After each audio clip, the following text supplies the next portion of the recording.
Welcome to another episode of Simon Says, where facts come first. I'm your host, Jenny Simon. Grab your popcorn, grab your beverage of choice, your drink of choice, coffee, tea, glass of wine would be nice, red wine. Don't forget the Kool-Aid for the kids. Call your neighbor, call your friends, call your mama and your papa, your grandmama and your papa, your nieces, your nephews, your aunties, your nenes. Let them know that Simon Says is on. Don't forget to grab your pen and paper. You need to take some notes. Don't forget that. And your tablet, whichever one. Buckle up. We'll be right back. Thank you for tuning in to Simon Says. To ensure that you never miss an episode, click subscribe and make sure to turn on the notifications by clicking on the notification bell icon. See you at the next episode.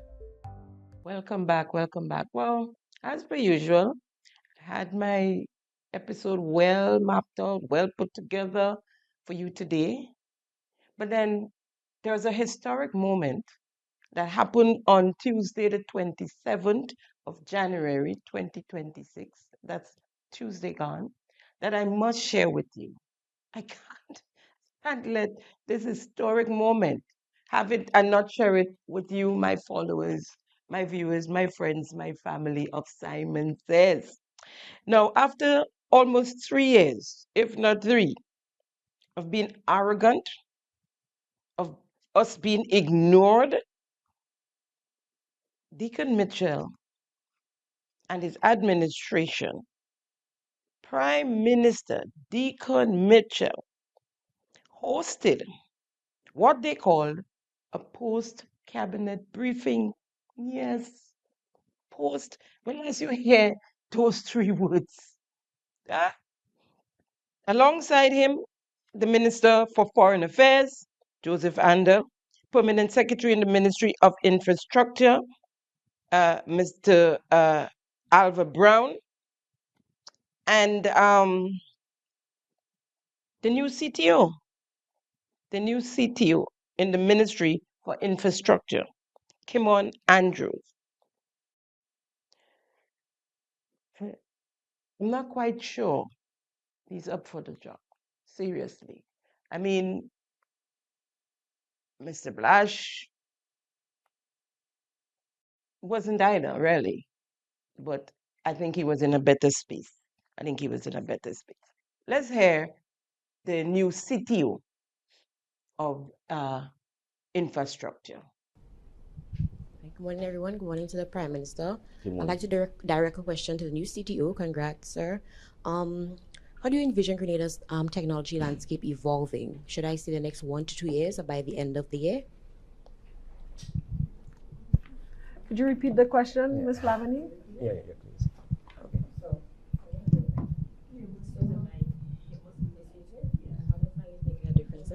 We need it for the audio. So you're good. You're good.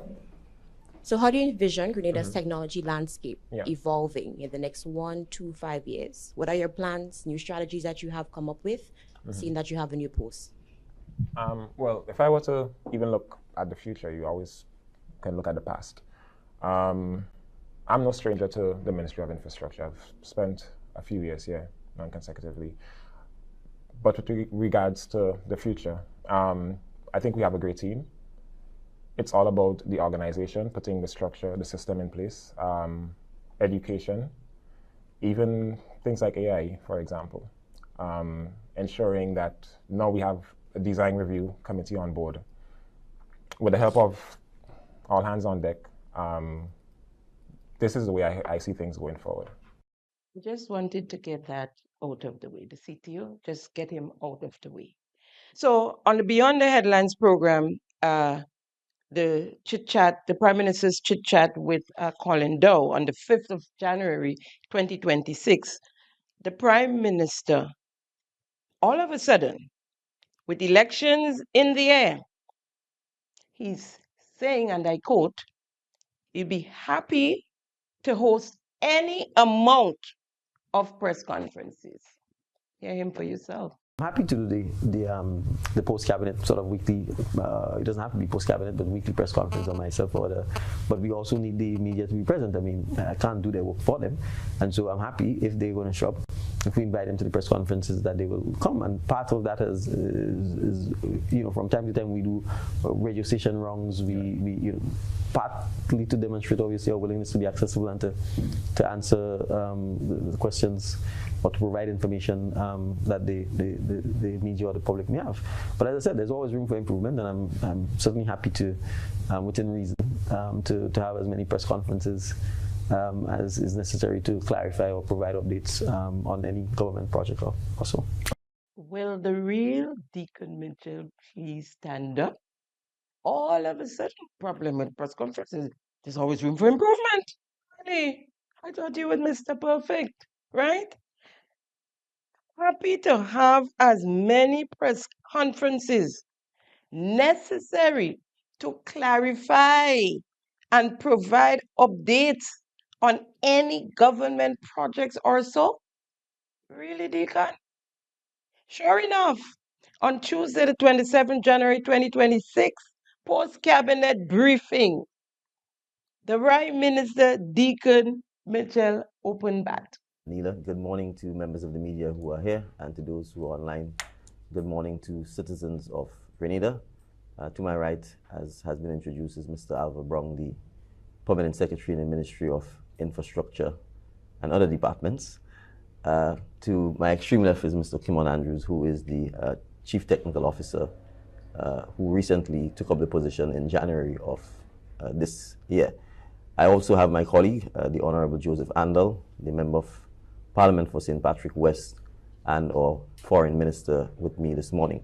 In addition to a pretty comprehensive update that I will provide on the strategic and programmatic focus of the Ministry for Infrastructure, we wish to also provide the Grenadian public with an update on ongoing negotiations with the United States of America in relation to a memorandum of understanding pertaining to the transfer of third country nationals from the United States to Grenada. The Minister of Foreign Affairs will provide that update. I did say in an interview, I think to one of your colleagues who is in the room last week, that before we get to any actual signing of any agreement, we will indicate to the public where we are, and so we intend to do so now. So first... No, that couldn't be a post-cabinet briefing. 3 years of updates on projects. 3 years? No, it's not a post-cabinet. It's a press conference for the last 3 years, right?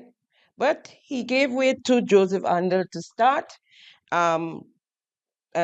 Minister Joseph Andal, Minister for Foreign Affairs, as he told or explained rather to the nation where they are with the third country refugees and Grenada's position on that. So as mentioned by the Prime Minister, we'll kick off with the state of negotiations between the United States of America and Grenada. The US has made a request of us to accept transferees from third countries. This is a matter that we are taking very seriously because it requires very careful deliberation. We, at the cabinet level, discussed it thoroughly over a number of weeks. There was quite a bit of back and forth between the United States and us, and we have finally come to a point where we believe that we are prepared to sign the non-binding, non-legal MOU with the United States. The essence of it is that Grenada, on a case basis, the acceptance of people transferred out of the United States. We have got the United States to agree that they will provide a full dossier on any transferee that we may accept, dealing with their medical history, their criminal records. In fact, let me amend that. We have insisted that no one with any criminal record, save and except for violations of U.S. immigration laws, will be accepted by Grenada. Now, this MOU, once signed, will pave the way for further negotiations with the United States government regarding the terms and conditions of our accepting any transferees of third countries. So those things will necessarily take into consideration the numbers, the provisions for hosting anyone we may choose to accept, and so on. Now, why did we consider this? We must recognize that we face several challenges in Grenada, one of which is a skills deficit in a number of critical areas.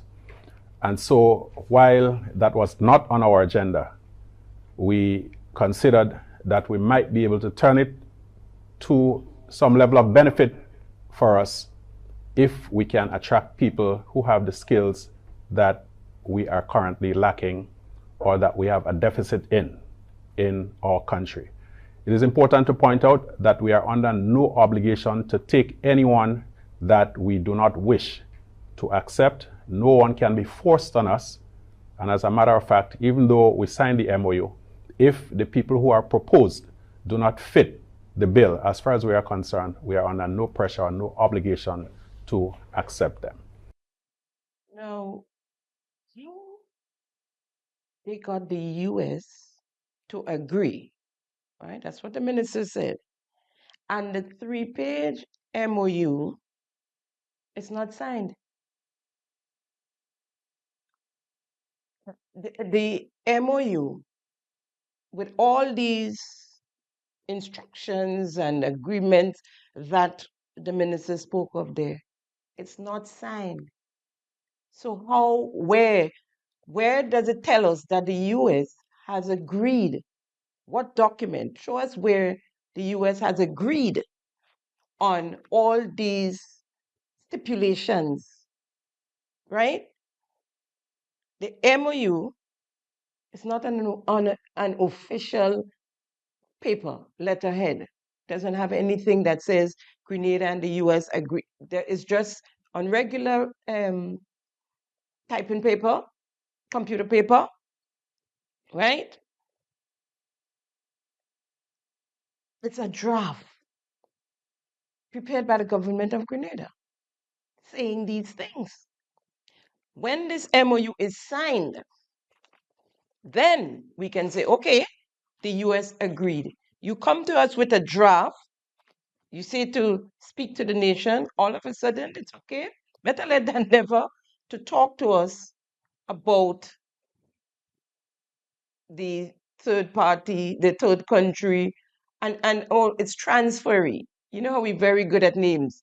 The Bushin is best, even CBI is what, MIA, and lots of different names. Project Polaris, lovely, lovely names. So this is not deportees, it's not refugees, it's transferees.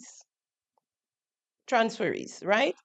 My question to the Prime Minister and his administration, Minister of Foreign Affairs, why did the government of Grenada turn down the first offer?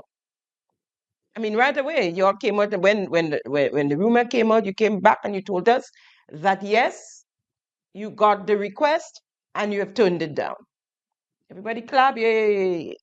Why it was turned down in the first instance? To conclude the minister's statement, the government of Grenada made demands on the US in order to accept third country refugees. If the demands not met, then we decline, right? Period. The Prime Minister said in that press conference as well that we just don't have the money to accommodate such. So if we're not going to get monies to take care of them when they are housing, food. We cannot accept them.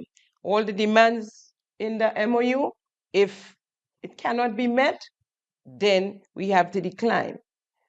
Why are you saying that when you don't say the Americans agreed? You said the US agreed, so how it is now we coming with if? If they didn't meet it, they agree. So there's no point in bringing in the if, right? You have to listen to them closely, yeah? Because they ramble a lot and they talk a lot and you can get carried away in it. Listen carefully.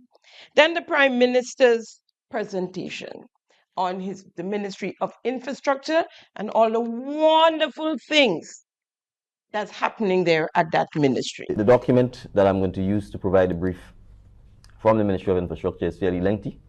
And so similarly, we will make available the document for you so that you have it and that you can use it for reference purposes. I want to start off by thanking P.S. Brong and CTO Andrews for joining me this morning.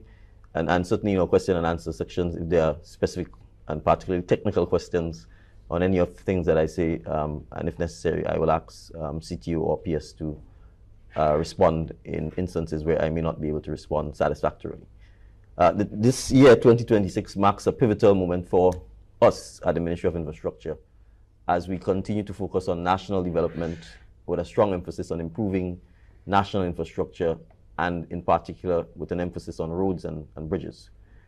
Our strategy for 2026 is built on 4 key pillars: resilience, sustainability, innovation, and connectivity. Resilience, strengthening our infrastructure to withstand climate and environmental changes. Sustainability, promoting green technologies and renewable energy solutions. Innovation, leveraging digital transformation and smart systems for better efficiency. And connectivity, improving transportation and aviation networks for regional and global integration. And these approaches are aligning with our national development plans, the NSDP 2035, Vision 75, as well as our medium-term strategic action plan. The goal, obviously, is to ensure long-term benefits for businesses or citizens at the least cost. It's important to point out that given the current geopolitical uncertainty and the effect it may have on the economic outlook, that we in the ministry, because we have the largest capital budget, we will take a very deliberate strategy to ensure that we can do more and get more with less, while ensuring tighter management and cost-saving measures on the various projects that we are implementing. And to that extent, we will focus on implementing projects that have a higher impact.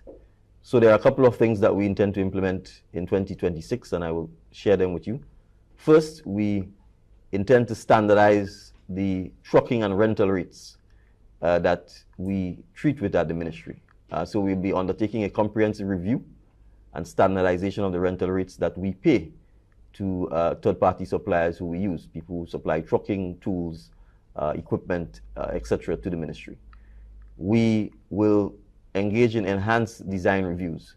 The ministry has established internally a design review team that is made up of local engineers and architects who do not work within the ministry, but who are private consultants. This is a permanent design review team constituted with the authority of the cabinet, and the aim is to ensure that when we have both internally done designs from within the ministry and external designs from consultants, that design review team can review the designs, query them, question them, scrutinize them to make sure that we are getting value for money and appropriate designs that not only deal with structural or engineering integrity, but also functionality, and that prioritizes cost efficiency to prevent unnecessary expenditures. We will engage in targeted negotiations with contractors. We intend to be a lot more deliberate and a lot more focused to ensure that we have justifiable and transparent costs on our projects. And then fourth, we will continue to strengthen our internal capacity at the Ministry of Infrastructure to make sure that we can, in fact, carry out a mandate more successfully. We have engaged in a number of hires already. We have engaged a returning national from the United States, Mr. Udin Dwarka, to head our roads division. We have also retained 2 expat Indian citizens to assist us with engineering project management services as well. And we are continuing to look for opportunities to hire Grenadians and, if necessary, non-Grenadians to ensure that we can strengthen our capacity internally and therefore have less reliance on external consultants.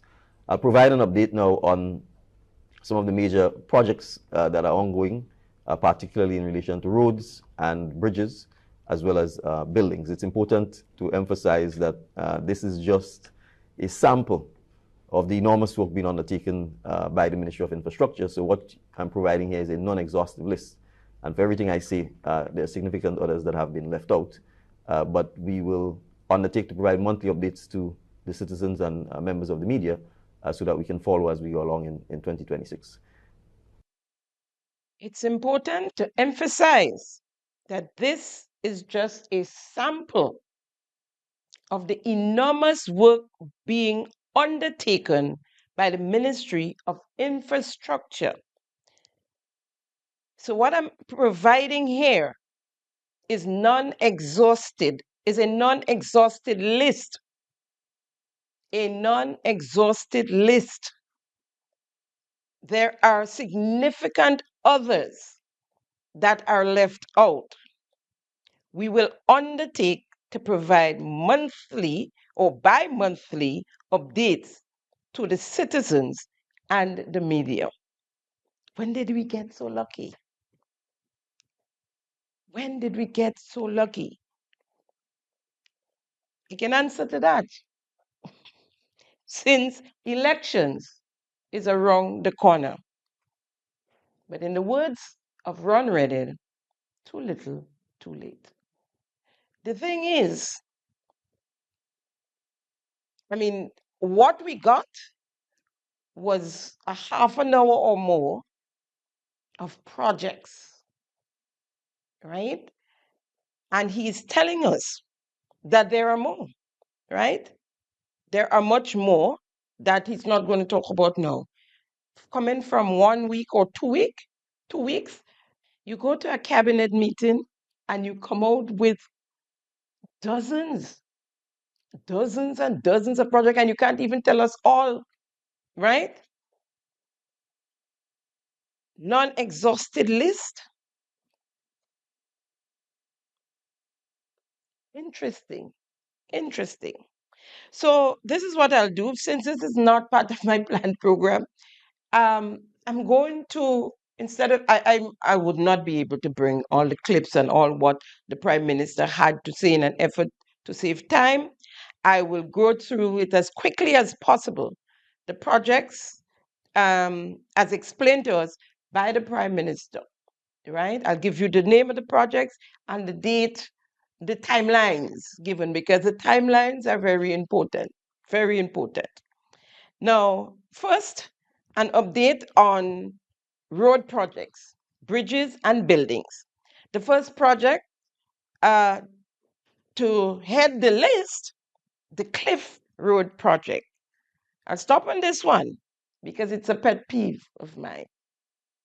Let's hear what the Prime Minister had to say on the Cliff project. The first update is the Cliff Road project. This project was originally designed by Beston Consulting as part of the larger Western Main Road project. Don't ask me how it was part of the Western Main Road since it's on the Eastern Main Road, but that is what we meant. The project seeks to rehabilitate a section of the Eastern Main Road linking, as you know, the Springs to Woodlands Junction to the Cliff to Woburn Junction. It's approximately 0.6 kilometers of road. The contract was awarded to CCCI, that's 4 C's and an I, and the supervising consultant is Safed Inc., whose principal is Timothy Bubb. The original contract sum was $16,541,362.60, and the estimated cost to complete the work, what is left, is around $7 million worth. Payments to both the contractor and the consultant as of the end of December 2025, based on approved valuations, are up to date. There are outstanding payments to landowners for acquisition of land, because obviously we had to widen the roads in some instances, and the roundabouts and the junctions. And so we will continue those discussions and negotiations with the landowners, and we hope to complete this by the end of the first quarter of 2026. Yes, the project progress has been unacceptably very slow due to a number of factors, most of which can be attributed to the contractor's slow pace of work, despite several attempts to help and several interventions by the ministry itself. We were promised an end of December 2025 a completion date to allow traffic to at least pass. That did not happen. There have been continued delays in the provision of the approved asphalt mix from the asphalt mix design from the contractor. We have to approve that design to make sure that it is integrity-wise, it is solid and obviously can withstand the significant amount of vehicular traffic that we expect on the area. And the backfilling, because you would appreciate that there was significant excavation and retaining walls constructed. The compacting of that backfill had to be done in a very meticulous manner to ensure the integrity of the road. And that was particularly in December delayed by the rains. And so it has progressed slower than we would have wished. Notwithstanding that, the revised completion dates are that within the first quarter of 2026 and by the middle of next month, February, the road should be open for traffic. And then we should expect that by the end of March, most, if not all, of the construction work on the road should be complete. You know, we don't really care where the project fell under, whether it's Western or Eastern. We don't really care. So bring in that rhetoric. We don't care. We're not asking you why. What we care about is that a 0.6 kilometers of road rehabilitation took almost 3 years. Almost 3 years. And you, Prime Minister,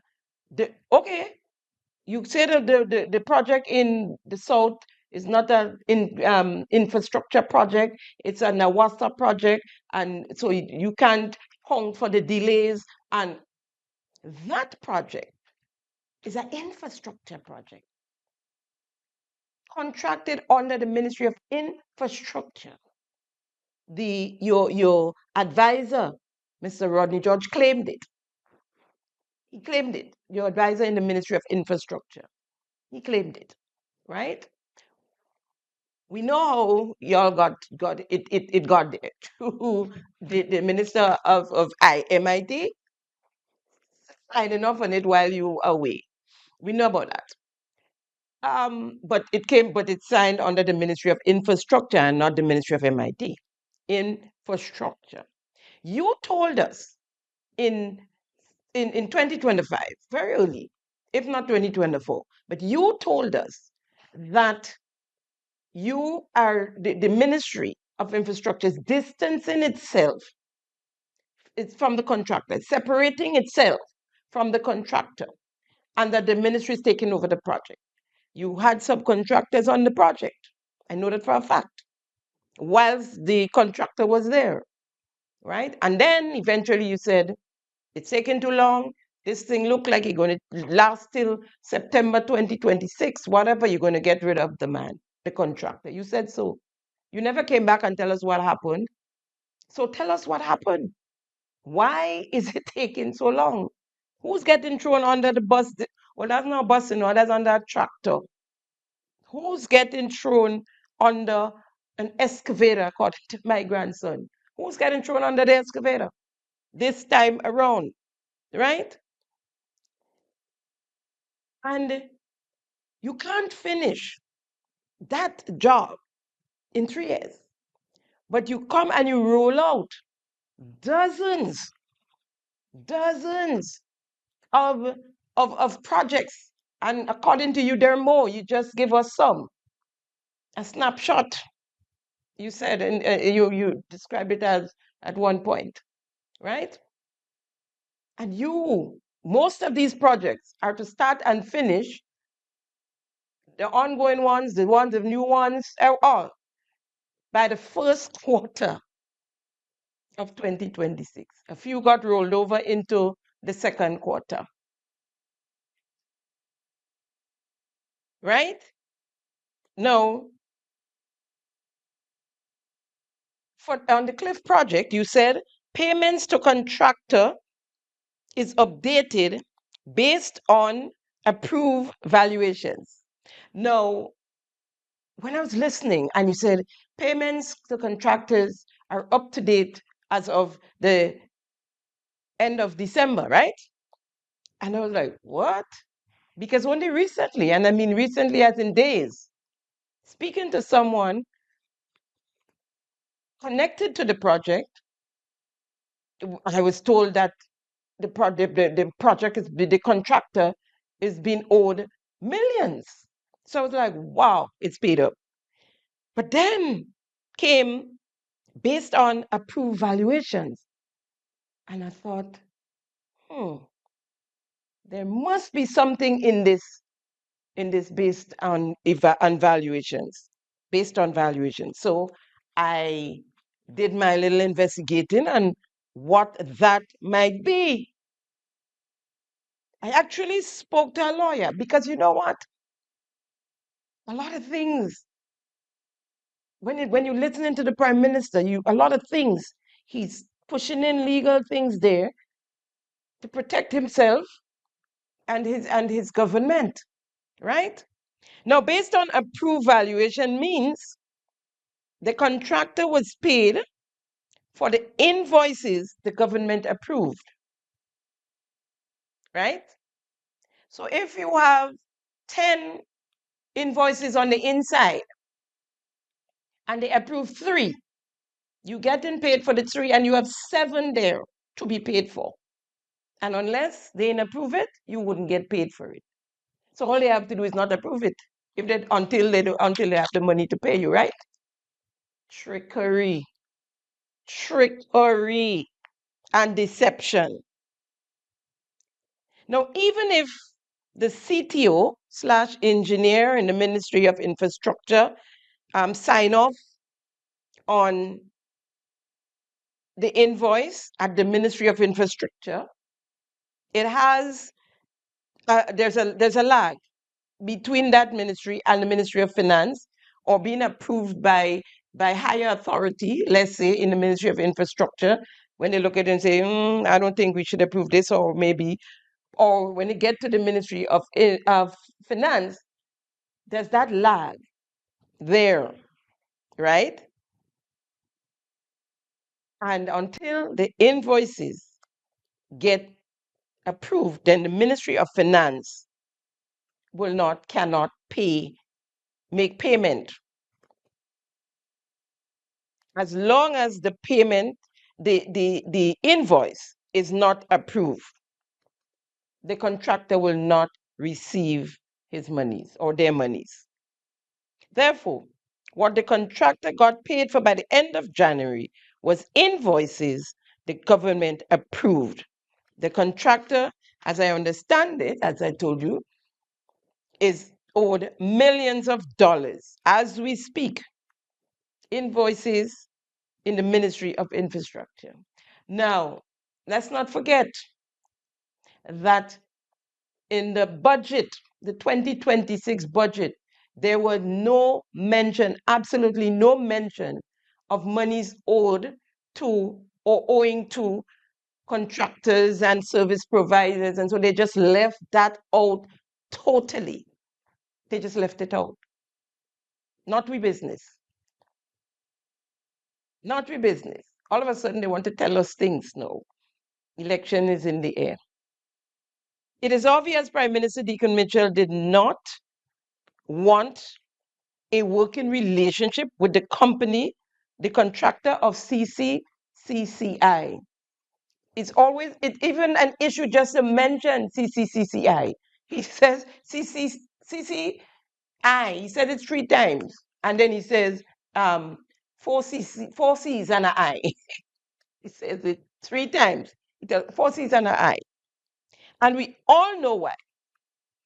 He did not, as Minister of Infrastructure, want to carry out business with that company, but he got sidetracked,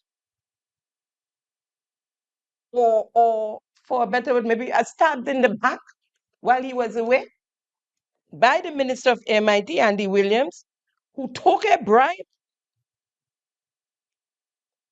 And when the Prime Minister came back, He could not get out of the contract.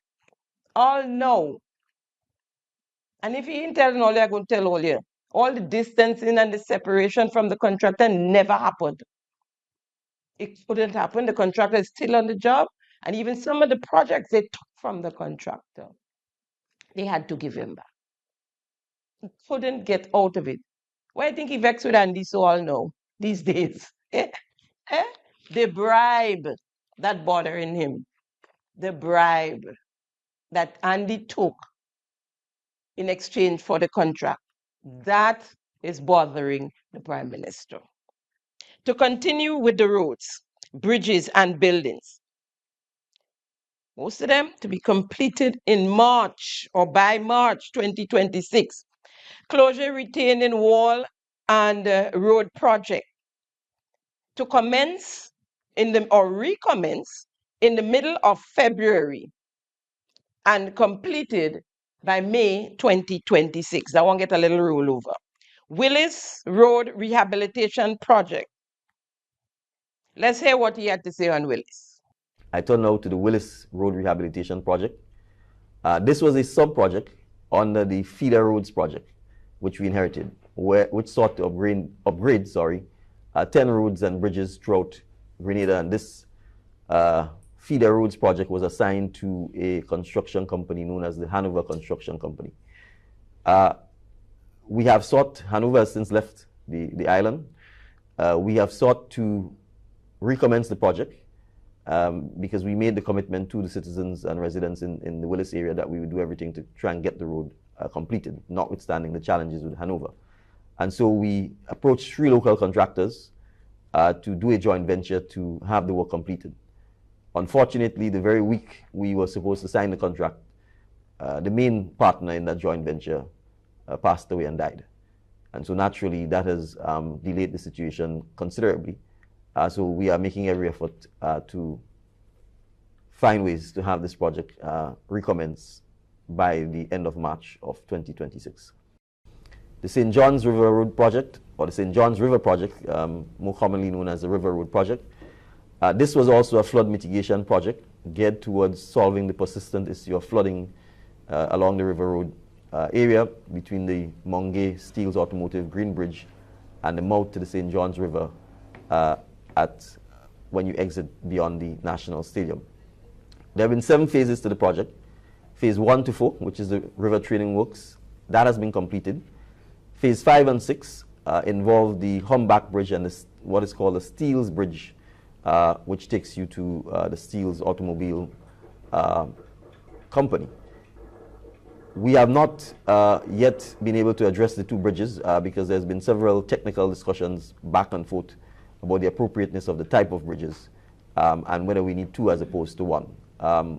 The ministry will provide an update on this in a month or so, as we will have to make a final decision as to whether we do both bridges or we do only 1, and other technical questions as to whether the road will have to be lifted as a result of changes to the bridges.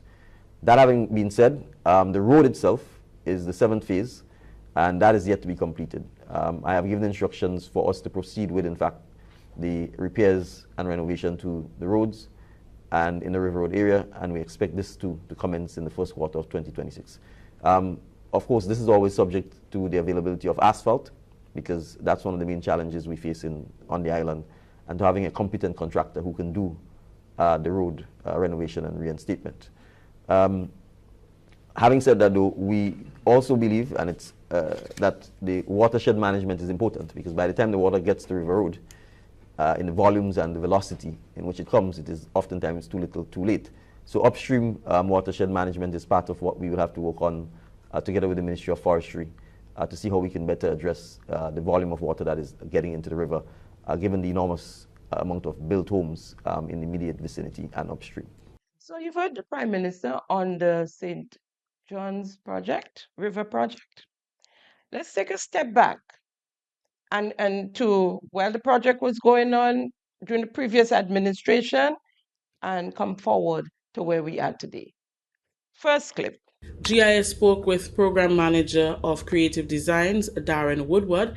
He said that packages 1 and 2 of the project are on schedule for completion. Currently we are on programme, due to complete presently at the end of September, with both packages 1 and 2. The work is going very well and we are within budget. For package 1, we are currently in the process of closing up on what would be the stadium side of the river. On the south side, adjacent to where we are and where I am right now, we're currently just awaiting some assistance before we can commence with the remainder of this wall. In package 2, we're in the process of completing the Gabion baskets, which form the stadium on the north side of the river, and we have one small section, roughly 32 metres, of construction of retaining wall on the south side of the river, which sits behind Purcell's building. Okay, so then came the 2022 general elections, and the Minister of Information implement. That to be information in truth. The Minister of Implementation on the job. Remember he and Cinti Daughter was jumping stones and on hard hats and reflective vests and all kind of thing, jumping in stone in the river. This is what the Minister of Implementation told us. Minister Williams says his ministry will ensure that the tendering process for the other packages can be done. We have certain parts that needs to be tendered, and in the aim to do it quickly, my ministry will see what we can do to fast track the process so that this project doesn't take too much time. The works involve, one is the main road, one there's a bridge by Steel area. We are going to remove the bridge by Steel and put it a little higher up by where the hump is. Also, we are going to move the original bridge, the humpback bridge to go to the stadium. We are going to move that one and bring it a little lower down again.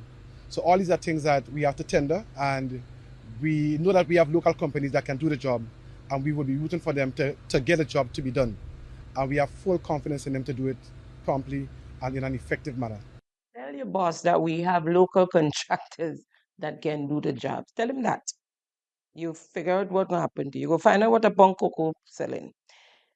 Nothing was done. Remember, he told us to do it quickly, to get it done. Nothing was done for the past 3.5 years since this administration in office, this Deacon Mitchell-led NDC administration. Nothing was done. Not a stone was removed, not a brick was laid, no bridges installed, and so the flooding continues. The flooding continues as a result of package 5 and the flooding of package 2.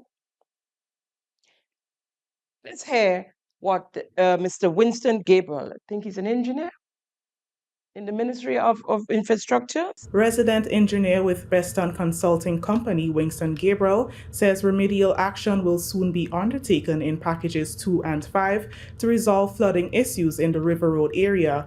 On Tuesday, following heavy rainfall, engineers and Ministry of Infrastructure Development officials visited the area of the flood mitigation project to assess the flow of the water and formulate a plan on the way forward. Gabriel explained that although all the walls in package 2 are complete, the heavy flow of water in the river pushes the water into a nearby culvert and causes a rise. This, he said, can be fixed by installing flap gates on the riverside of the culvert. Once the level in the river rises, the water will backflow into these culverts. However, we have already issued instructions and orders have already been placed for flap gates, which would shut the river off from coming into the culvert. And when the river level goes down, the water from the inside will just open the culverts and flow out. So all that backing up from the river will be finished. And that will be your major problem in package 2. And this is how we intend to solve the matter. The other area identified as a contributor to the flood is in package 5, close to the Humpback Bridge. Gabriel outlines the plans for the area. The level of the water in the drain is the same as the level in the river. So as soon as the rain comes and the level of the water rises, it backs into the drain and causes all that major flooding in the road. In addition to the flooding caused by the river where the walls have not yet been built.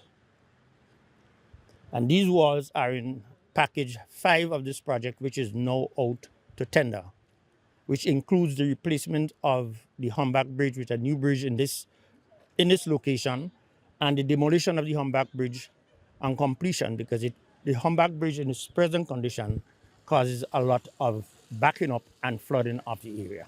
The resident engineer spoke of work to be done in the vicinity of the cemetery and Spice Isle retreaters. He said government has already approved the designs.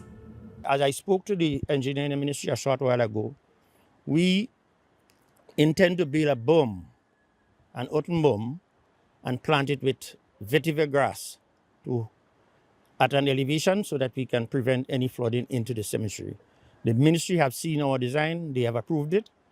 We have already, as a matter of fact, up to yesterday, we asked the contractor to do a 10-meter sample because we have one of our geotechnical engineers on the island. So we just want him to do a 10-meter sample so we can look at it and make our comments and give the final approval. We have had a meeting about maybe a month or 2 ago with the owners of Spice Isle Retreaters, in which we discussed exactly what we are going to do.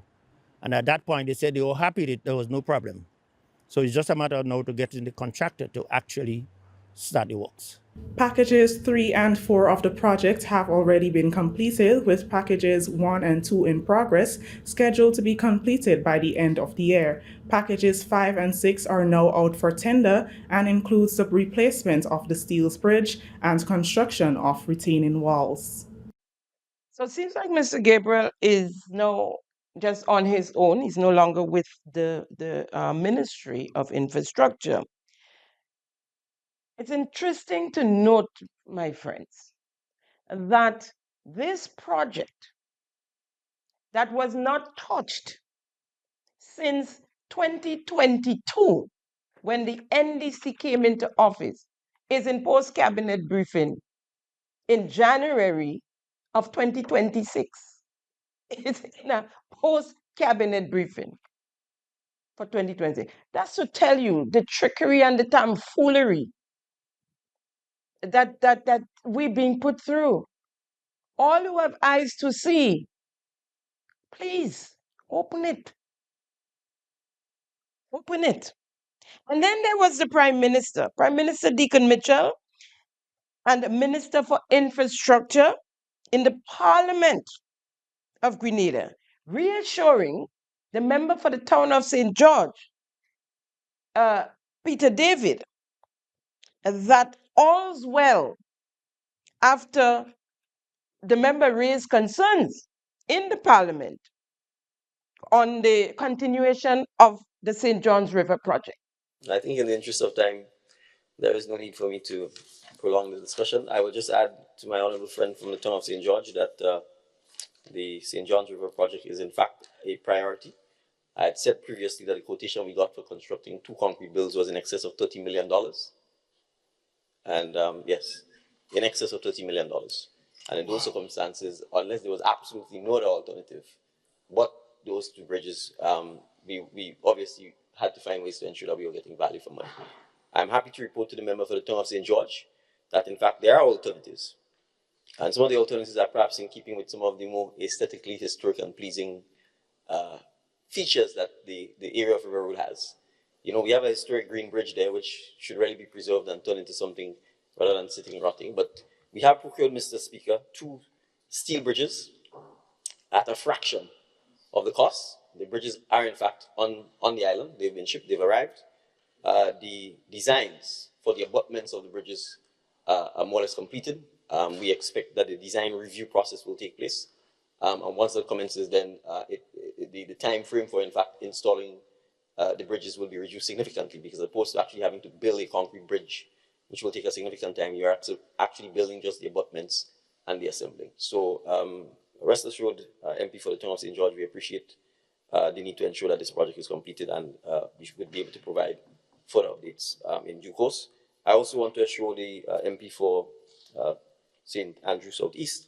I actually agree with everything she said, except perhaps at the point where she was exaggerating a little when she said government would in all the trucks and all the thing. I think she recognizes that what I'm saying is that The St. John's River project was going to be given priority. After 3.5 years, you didn't touch it? That's what the meaning of priority. But we building farm roads in Mardi Gras that leads up to private property, lands for sale, right? No farms up in the mountain in Mardi Gras there. No farms there. Private property, private development. And we building roads in farm roads too, in Malmont, leading down to the beach, where the Prime Minister have beachfront property. But the River Road people could continue to flood out. When rainfall, no, we can't go in the stadium. The schools across from the river, Wesley College, the Methodist School, there's a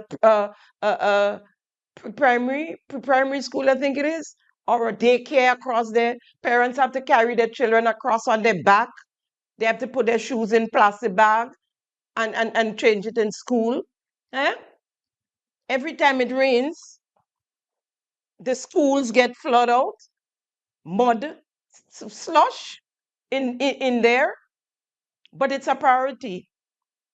Poor people children had to suffer. The poor people in River Road, they continue to suffer when the former administration was trying their best so that they don't have to go through that every time it rains. And sometimes they don't even rain in River Road. When it rains in the mountains, when it rains in the rainforest, they don't even know it's raining up there. Next thing they know, they have to run for their lives. Cars getting carried down the river. I mean, it was drama for years.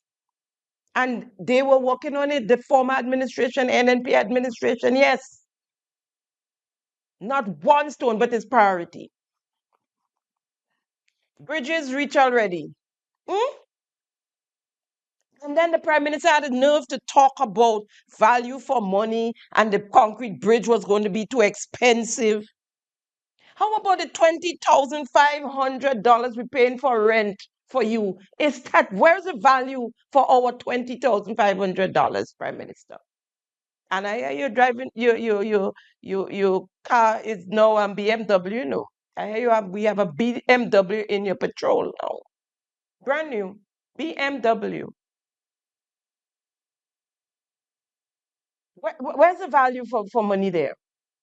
Huh?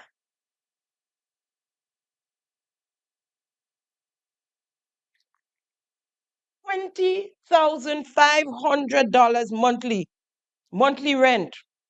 Are we getting value for money for the millions spent on travel? You and your cabinet.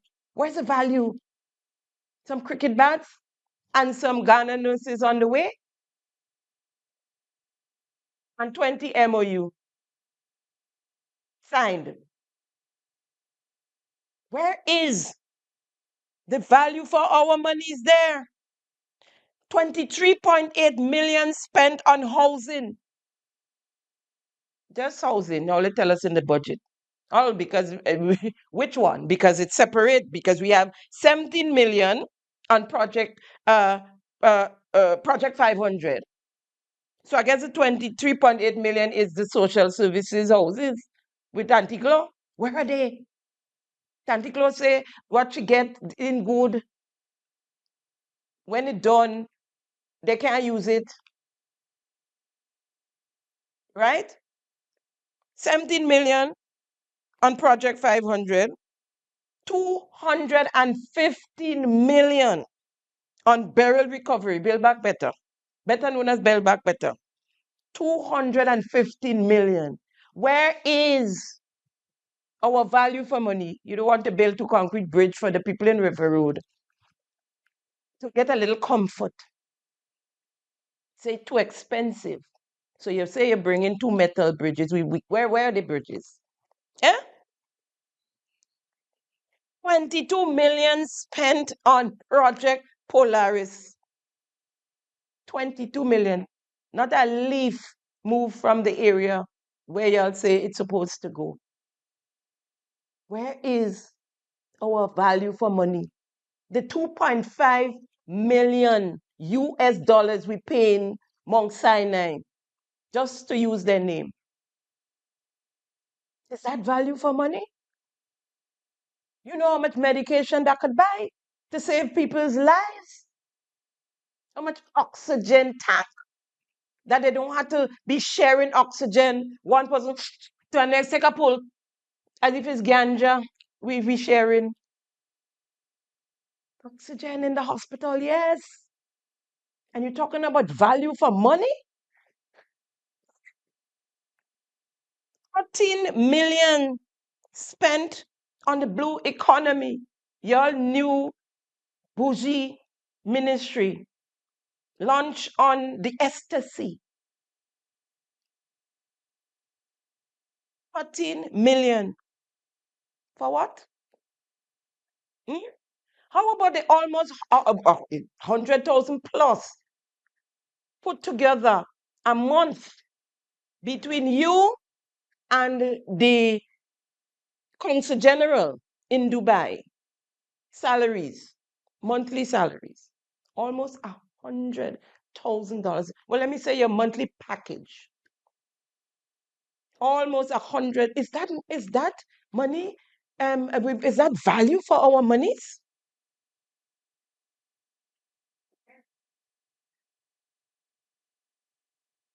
Now, after you said you already purchased the bridges, the 2 bridges, you told the member for the Tongue of St. George, have no fear. This thing, we taking care of this thing, right? Have no fear. You already bought the bridges. They are here on island. Today you saying to us in your post-cabinet briefing that you're not sure if you're going to put 1 or 2 bridges. You ain't sure yet. You might just do 1 bridge. And you're talking about, listen, new projects for 2026. Roads, 4 packages of new roads, major roads.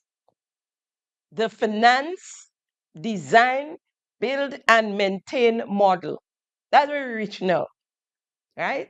The finance, build, finance, design, build, and maintain model. Contractors now have to finance their own project, and he made it clear that they have to bring in foreigners because the Grenadian contractors don't want no money, right? We're going to see the wood we're going to get with that. You're going to say, I said so. You're not accustomed to saying Jenny said so, but you're going to say so again, right? Because I hear some names called from Trinidad. I did it last week. I showed you all. Crooks that can't walk in Trinidad where they're from. They're blacklisted there. They're coming up to work for us. Now, if you can't pay contractors the money that they already worked for, like Hanover, that they're asking you to for their $25 million just to pay service providers, hardware stores, the banks, because they had to borrow to pay to do work in some instances. You can't pay them. But you want people to do the work, and after the work, you're going to pay them. Where you get the money to pay them? So who the road's going to belong to when it's not a building, so the person could keep a lien on it until they get their money. Who the road's going to belong to? And Reno.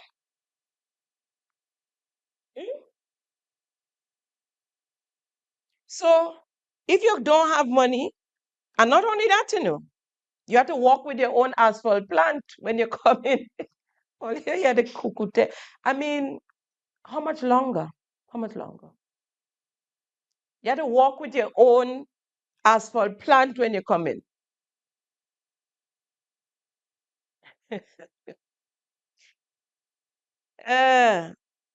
So let's talk about the roads he talked about there. The Cliff Junction to the Morris Bishop International Airport and the Cliff Junction to Westerhall Point. The Mabuya Landslip Project, Tempe Depot Junction, roundabout there, to Monkuma Junction, and the old Westerhall through to St. Paul's Police Station. That's through Mondelez. And then the last one from the Republic Bank, Sugar Mill roundabout to Buns Point, St. George's. All to commence at the start of April 2026 for construction to take place. So this one fall into the second quarter. We ain't going past the second quarter, I could tell all of that. Ongoing projects, the Granitang area, the Pedmata to Vincennes Road, the Eastern Main Road, the Western Main Road, Town of Grenville to Tivoli Junction, and that involves repaving the roads in the entire town of Grenville, and the Mount Morris Junction to the soil plant. Bridges, Marquee Bridge to start in the second quarter, the Mount Fendu Bridge to start in the second quarter, the Mount Rich and Merdes Bridge to be completed by the first quarter 2026. Police stations, the Grenville Police Station, the St. David's Police Station to start in the first quarter of 2026. Now, the police and the magistrate and everybody there would move to the fire station building at the back. And according to the Prime Minister, that was newly renovated 2 years ago. No, that's a lie. It was renovated before they came into office. Was just supposed to be outfitted with a fire truck. And after 3.5 years, there's still no fire truck in St. David's.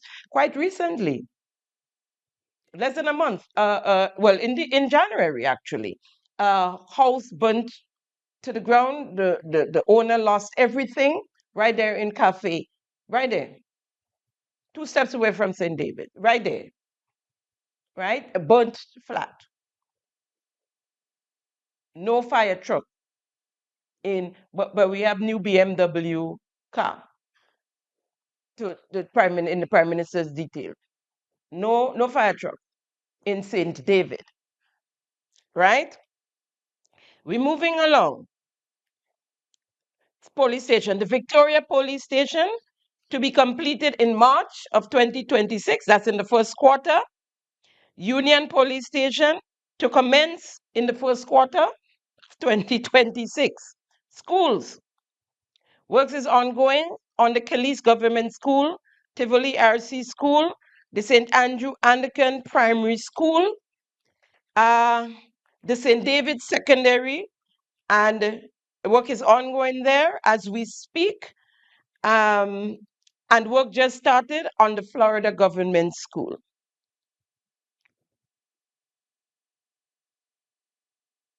All of these things, almost all, as you heard, it's either some to start and finish in the first quarter, some to recommence and finish in the first quarter, some to start in the first quarter to finish in the second quarter. We're not going past June with any of these projects. Do I need to say that again? Everybody, are y'all listening? And we know the reason for the post-cabinet briefing. We're not going past June 2026 so far with all these projects, these wonderful projects. Quite proud of the enormous work the Ministry of Infrastructure is undertaking. Most of the projects that have been going on for years, others stuck in the pipeline, and some only on paper. What is significant to note, as I said before, is that most of these projects to be completed by the first quarter of 2026, and a few that has spilled over into the second quarter of 2026. All who have ears to hear, let them hear. We'll take a quick break and come right back. Thank you for tuning in to Simon Says. To ensure that you never miss an episode, click subscribe and make sure to turn on the notifications by clicking on the notification bell icon. See you at the next episode. Welcome back. Welcome back. We finally got to the meat of the matter. My program that I wanted to deal with since last week, but we keep getting interruptions. But as I said, I had to share this momentous event, this historic event of a post-cabinet briefing with you guys, right? On January the 5th, 2026, Prime Minister Deacon Mitchell met up with his friend, the host Colin Dow of Beyond the Headlines, for yet another chit-chat. Boys, catching up. Only there were not much to catch up on this time around. Well, except for the U.S. fishing ban, travel ban, the warning, the suspension of U.S. Visa issuance and a lot. That's the most recent ones. What is most alarming is the deafening silence of this Deacon Mitchell-led administration. They're very quiet on all those matters. Well, except for the refugees that came out in the post-cabinet briefing. Nothing else where along the U.S. bans and travel advisories and so, right? Not one word from the Prime Minister and the Minister of National Security, nor the Minister of Foreign Affairs, Joseph Andel, on those issues. Jaw locked. Then 1 week later, on January the 12th, 2026, Honorable Emmeline Pear, leader of His Majesty's Opposition, was the guest on the same GBN Beyond the Headlines, and it certainly was no chit-chat. I'll leave you to be the judge. Now, here we go. Question to the Prime Minister off the bat: what was his government's reaction to the U.S. invasion of Venezuela? Prime Minister, there are lots of things that we can talk about. This start of year program typically does some reflections on the previous year and projections. But as you know, we have had some developments over the weekend. So on Saturday, we got the news that the U.S. government went into Venezuela. There was the extraction of President Maduro. And we'd just like to hear from you, what is your government's response to this news? Well, I think first of all, the focus has been on the extraction of President Maduro, but I think it's important for us to appreciate that people died on the weekend, and the reports coming out of Venezuela indicate that as many as 80 persons probably lost their lives, many of whom are Venezuelan citizens. The reports indicate that as many as possibly 32 Cuban nationals also lost their lives.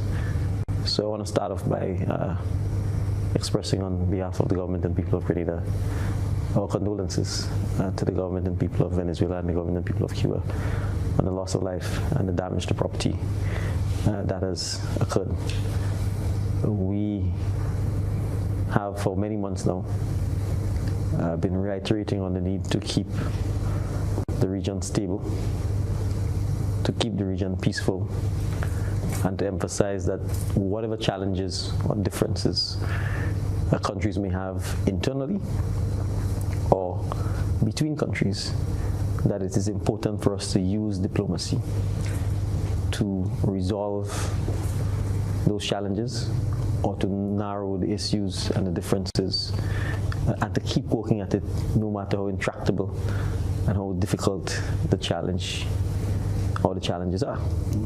And I think the weekend's events from where we sit in Grenada have not advanced the causes of any of the parties and has not narrowed the differences of any of the parties, and if ever, is pushing the region into more instability, the likelihood of greater erosion of trust, both domestically, internally, and externally. And so we again reiterate our position that diplomacy, dialogue, negotiation, and compromise are the only means for achieving any sustainable long-term resolution to the differences.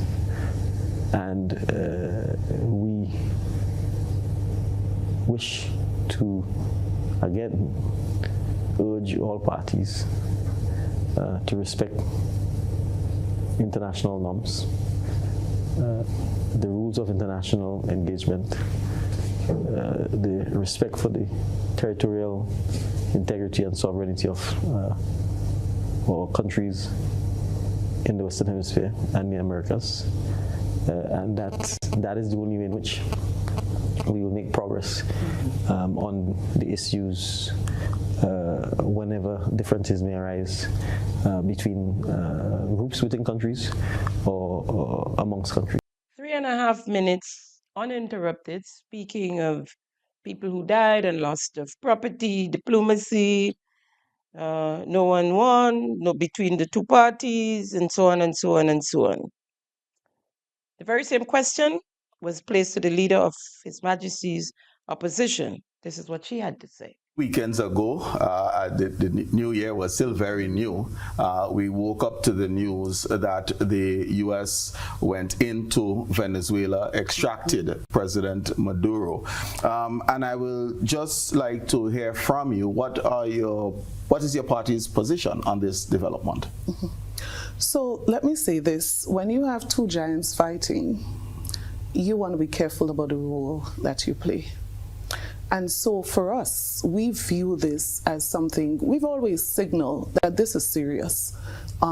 Any sort of move in that light could have serious implications for Grenada.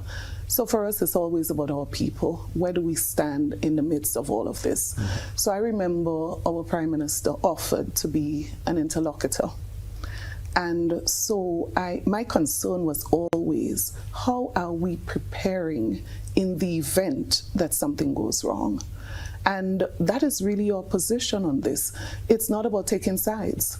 It's about always ensuring that the consequences of those geopolitical tension that exists, not just in Venezuela, not just within the region, but internationally, how are we positioning ourselves to deal with the implications? Mm-hmm. What are we doing to protect our people? And that, for me, is the crucial thing. Grenada matters. The people matters.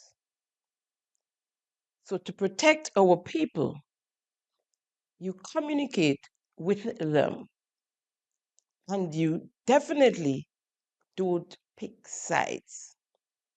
You do what's best for the people. Here is advisor to PDF, the Democratic People's Movement, on the matter. It would be a grave mistake for the government of Grenada to facilitate an invasion of Venezuela, because this is what the United States is planning, on the most flimsiest of ideas, of reasons about fighting drug cartels. The Caribbean, going back many, many years ago, T.A. Marichal had always been seen. Every prominent Caribbean politician, except a recent drunk, have declared the Caribbean to be a zone of peace, because the Caribbean has had a history of military operations going back to colonial times and the pirates and all of that stuff. To come now to facilitate the invasion of a sovereign country by a country that has financed a genocide in the face of the world looking at that genocide that's unfolded in Gaza, to now take the military assets of that state in order to facilitate the invasion would be a historic disaster. Are we forgetting the invasion of 1983 and why it happened in the first place? And why Grenadians were celebrating that invasion? He said a zone of peace all the way back to T.A. Marichal. To T.A. Marichal? Wasn't it you, sir, that was shipping barrels of guns to the Caribbean, to Grenada to be exact, from the US to facilitate the 1979 overthrow of the government of Grenada at the time, the JULP, and Prime Minister Eric Matthew Geary? The overthrow of a duly elected government of Grenada? Wasn't Grenada a sovereign country then? How hypocrite can we be? Now, here's the leader of the Democratic People's Movement as they continue to hurt with Maduro's apprehension and detention by the US government, Maduro being their cash cow. As a former foreign affairs minister for many years, I've watched recent developments involving the United States operations in Venezuela with deep concern. Grenada has always valued constructive relations with all nations, including the United States and the Bolivarian Republic of Venezuela. Both the United States and the Bolivarian Republic of Venezuela have been valued friends to Grenada and many Caribbean neighbors over the years. In the circumstances, we should never lose sight of the importance of dialogue and mutual respect. While details are still emerging about the recent operation, the manner in which events appear to have unfolded raises serious questions about sovereignty, non-intervention, and respect for international norms. The Caribbean has always stood for peace, for diplomacy over force, and for the peaceful resolution of disputes. We do not benefit from escalation, nor from actions that weaken the international rules-based order we so much rely on. The forced removal of the president of the Bolivarian Republic of Venezuela, Nicolas Maduro, represents a deeply troubling departure from accepted international norms, which are the safeguards that protect all of us. History has shown that time and again that such actions destabilize countries and regions, deepen divisions, undermine institutions, leaving a trail of lasting suffering in their wake without delivering the peace or democracy they claim to advance. The international community must not meet this movement with silence. When these actions go unaddressed, they set dangerous precedents that weaken the very system we depend on for peace and stability, and which may one day be turned against others. Did you all call out the international community on the revolution, on the new jewel overthrow of a sovereign government by guns? Guns shipped to Grenada in barrels of grease from the US by Chester Humphrey and a colleague, Mr. Wadali. Guns used to slaughter Grenadians. Guns that was eventually turned on the people by their own colleagues, their own comrades, assassinating them in cold blood, face forward. Prime Minister Maurice Bishop and members of his cabinet and friends. Your sister, as you all would say, Sister Jacqueline Kreff, a female, and as rumor had it, She was pregnant. She was with child. And you're talking about zone of peace? How soon we forget? This was only from 1979 when you picked up guns, Mr. Leader of the movement. Was that okay?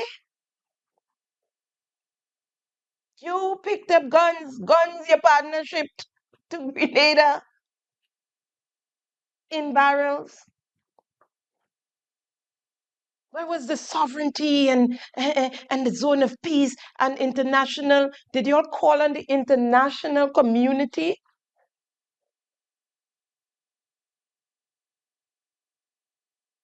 Yes, we got help with PetroCaribe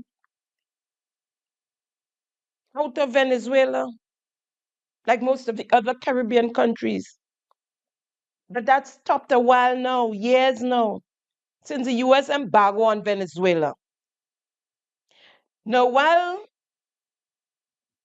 targeted sanctions began in 2015, I'm sorry, during the Obama reign, the comprehensive US embargo blocking all Venezuelan government property was placed on the 5th of August 2019 during the first Donald Trump reign of 2017 to 2021.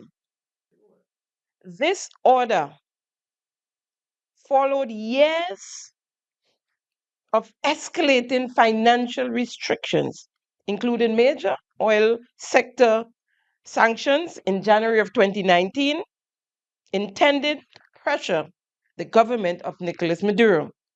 The embargo was not removed during the Joe Biden's reign, that is of 2021 to 2025, because it was not a Donald Trump policy. It was a policy issue of the United States of America. The embargo on Venezuela was as a result of Maduro's conduct, a dictator who held Venezuela, a sovereign country, hostage, disobeying the rule of law, ignoring democracy. None of it peaceful. So we're talking about zone of peace. We saw the march in the streets in Venezuela, the guns pulled on the people. We saw all of that. What was peaceful about that? I understand the feeling when you feel eventually food go run out and you have no more food to get, right?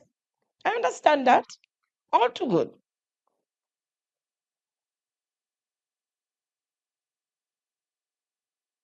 The finances now locked up in some cell in the US. Your cash cow locked up in some cell in the US. But how about the people of Venezuela who didn't even have toilet paper to wipe their butts, who didn't have milk to feed their babies? So I expect the sing and the dance. I expect it. But let's cut the crap. It's hypocrisy to act and to go all the way back to colonialism. Are you kidding me? Just recently, in 1979, and we were more than happy when the US invaded Grenada. At least most of us was. And those of you who was able to get to escape and flee, where did you all flee to? The US. That's where you all flee to. You all flee. Did you flee to Venezuela and Cuba? Russia? Let's move to the next question. The question of President Donald Trump saying the United States will be run, or the United States will be running Venezuela. Prime Minister Deacon Mitchell had no response to that, and that the question should be directed to President Donald Trump. We heard President Trump talking about we will be running the country. What is your response to that type of terminology, especially since you just referenced the importance of respect for sovereignty? I don't know if I have a response to that. The only way a country can run another country, well, let me put this way, a country runs its own country. And the only way you can run another country is if the territory belongs to that country or is a colony of that country. So I really think the question will have to be directed at President Trump and his team as to what they mean by that. But there's been some attempt at clarifications. Secretary of State Rubio making the rounds on the Sunday morning talk shows in the U.S. talk about running the country means running the policies. Is there a distinction with other I mean, to be honest, I'm being frank. I'm not able to explain or understand, and so I'm not going to pretend that I can explain or understand those statements. I think really it is for the officials in the U.S. government to explain what they mean by those statements, so I'm not in a position really to comment on what it means. Go ask Trump what he meant, and is that. Here's what Honorable Emmeline Pay had to say on that matter. Later heard, certainly during the press conference a couple of Saturdays ago, President President Trump, made the pronouncement that they're going to be ruling Venezuela. Again, I'm asking, in hearing this, in a democratic state, what was your interpretation, impression? What were the type of discussions held within the leadership of the New National Party on that development? And again, going back to my previous point, I'm more concerned about the implications for our people. So President Trump states clearly what the U.S. concerns are, what the U.S. issues are. President Maduro and all of those in Venezuela have stated their case as well. Now, what is our case? Our case is Grenada, and how is Grenada affected by all of this? So a simple move, call it that, resulted in flights being suspended for days. What is the implication for the Grenadian economy? What has happened to tourism in the last couple of days? How has that affected revenues in our country? And so the point is, this is not about what Trump does or doesn't do, or what Maduro does or doesn't do. It's more about how do we align what we are doing locally to prepare ourselves for this. And I'll just give you a simple example. The issue of our economic situation in this country, and I hinted to it in the budget. I made the point that the developments regionally and internationally has to define our posture. It has to define the decisions we make, how we spend the resources that we have. So we could get concerned about what Trump is doing or not doing, but how is that affecting our people in a direct or indirect way? And that is where the concern to me lies. And I certainly appreciate that. And the question then, what would be your recommendations? Because as you said, the pronouncements and stance of President Trump and the U.S., those are clear.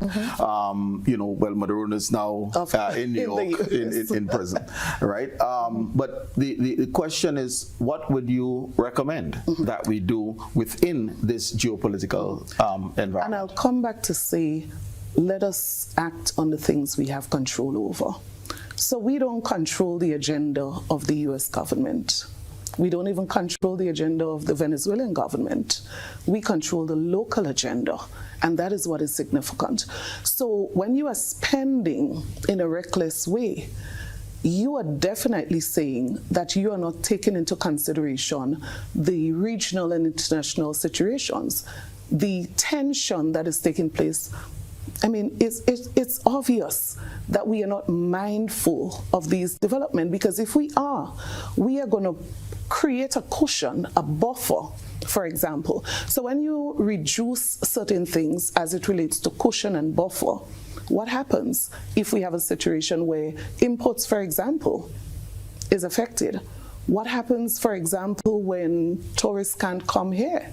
When we know we have a service industry here, right? Most of our revenues come from the service sector. So if 80% of that is service, and we know a large percentage of that has to do with tourism, then how you conduct yourself economically and otherwise, politically and otherwise, would have a lot to do with the outcome in the event something goes wrong internationally or regionally. So even to make the point, go ahead. The posture, diplomatic posture of the government, and I'll make reference to statements in the parliament as it relates to Cuba. Statements as it relates to US visa. Remember, Minister of Government, I don't care. Take my visa if you want to take my visa. We would do what we want to do. That's not a diplomatic posture if you're protecting your country. So that minister still doesn't have his visa today. But guess what? If it was a personal matter, no one will be so concerned. But it's affecting the average Grenadian. So right now, Grenadians are being called to Barbados with valid visas in their hands. I don't know if you're aware of this. So the way we posture in this, so two giants, as I said, fighting. You're an ant in the middle. You're more concerned about the two giants rather than your own security, rather than your own survival in the space. Indeed, it's affecting all of us as Grenadians. It has affected and many young persons who went to get their visas renewed, had visas for 30 years, 35 years since they're born, and went to have it renewed and was refused, was turned down. Persons are not getting their visas to go study.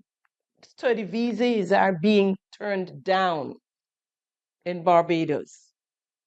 Posture is being conservative, is the arrogance that comes with the gentleman, Prime Minister Deacon Mitchell.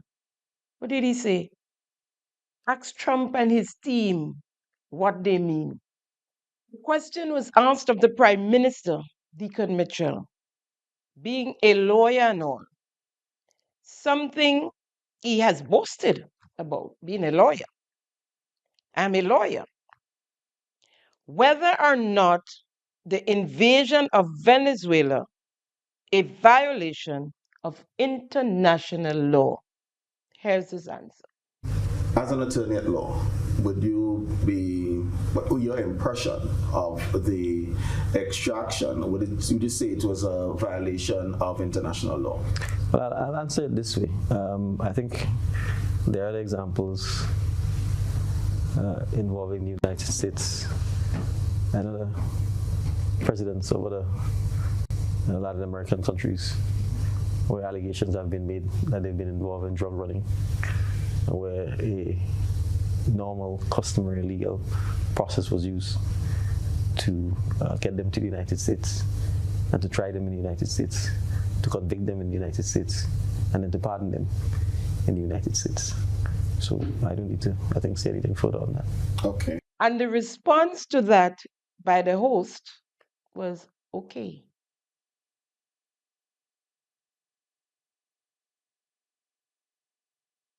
Let's move on.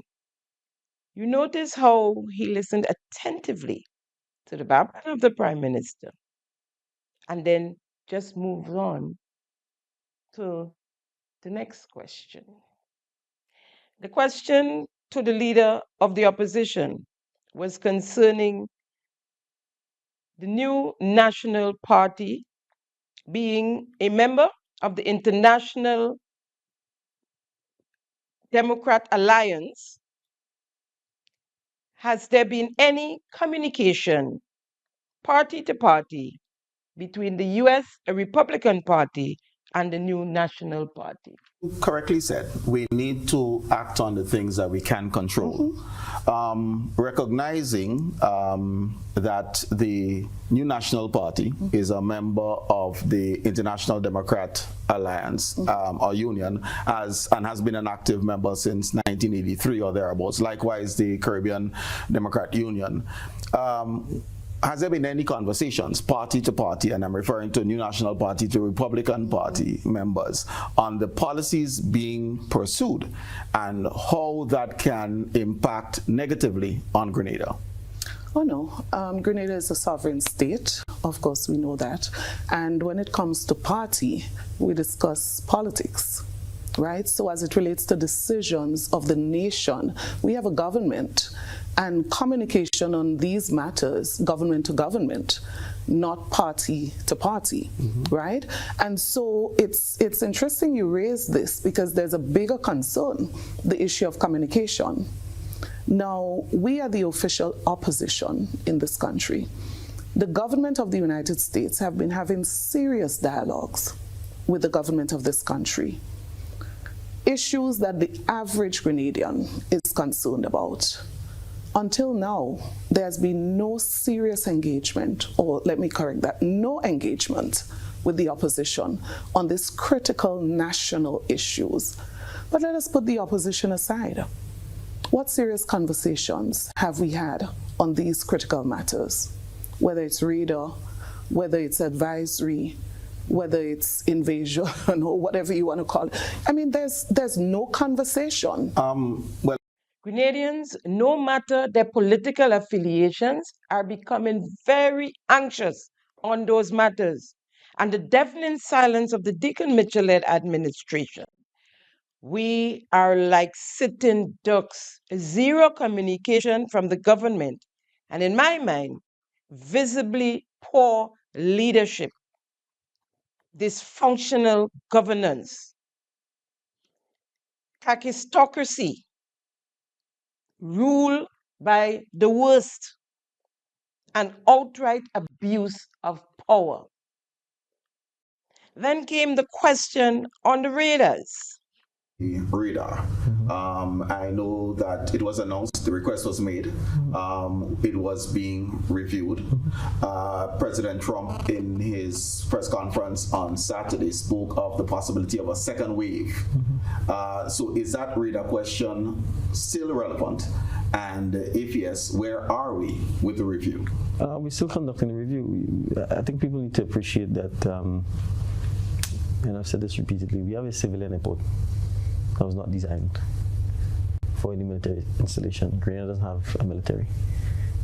So routine, if I may call, law enforcement cooperation, Coast Guard, RSS, etc., are things that we would use that word routinely partner with the United States. Request to host military stuff introduces a whole new ball game. And for an airport that is already cramped for space, that already has challenges with ensuring that we meet the FAA guidelines in terms of distance from the runway, you would appreciate that we are very much locked in. We're extremely close to St. George's University. We're extremely close to buildings on either side of the runway. We literally, it's a narrow tip of a peninsula. We have no space. So issues of safety, issues of the impact on the airport, all of those things have to be carefully considered. The type of radar, what impact it has on safety and navigation, etc. All of those things are things that has to be considered. In some instances, we've had to rely on the Eastern Caribbean Civil Aviation Authority to provide feedback, and the NTRC to provide feedback. These are technical things that I'm not in a position to advise myself on. So sometimes if a request is sent or information is sent, you have to send to someone else, they have to study, they have to come back to you, and so on. And sometimes there's lulls in the communication and so on, and that is part of what has happened. So that's just purely on the technical side. I mean, obviously, then on the diplomatic, a larger scale, there are other considerations that we'd have had to consider. Okay, what is the legal basis? What happens if something happens? How many personnel are coming? What is their status when they're here? Are they civilian? Are they military? Are they law enforcement? What happens if something happens between them and a Grenadian civilian, if they're in a hotel or something and God forbid there's some altercation or incident. All those things have to be understood. If we got to the point where we couldn't do it, and would have to be written down, legal agreements would have to be signed up and so on. So this is not some simple run-of-the-mill stuff, because we essentially have no framework for this. A lot of the other law enforcement type requests, we have frameworks in place for treating it. So it is both technical issues, it is both also legal issues that we would have had. I get the impression that people seem to be anxious or impatient over the matter, which is baffling to me. And that's just on that.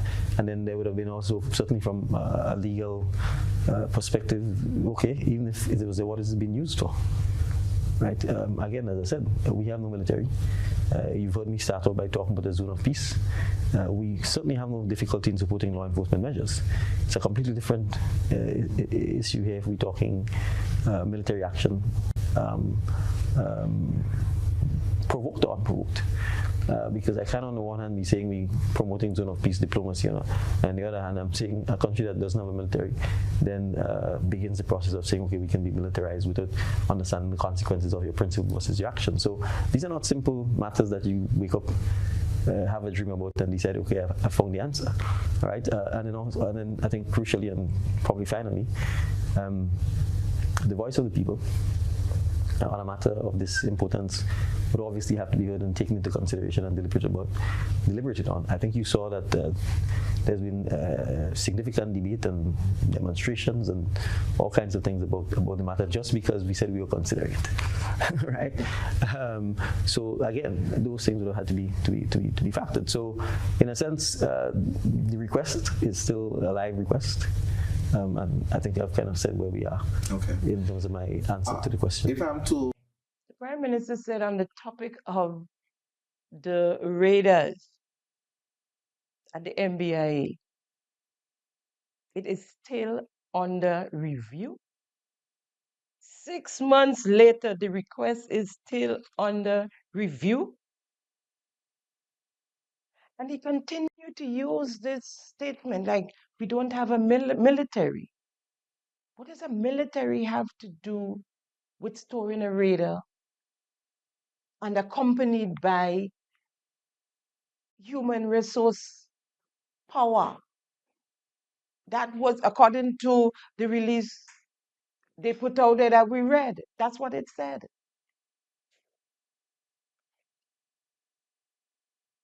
On the 8th of October 2025, on WPG 10, in the Carib Update News, Carib Update broke the news that Grenada was asked or will be asked to store raiders at the Morris Bishop International Airport.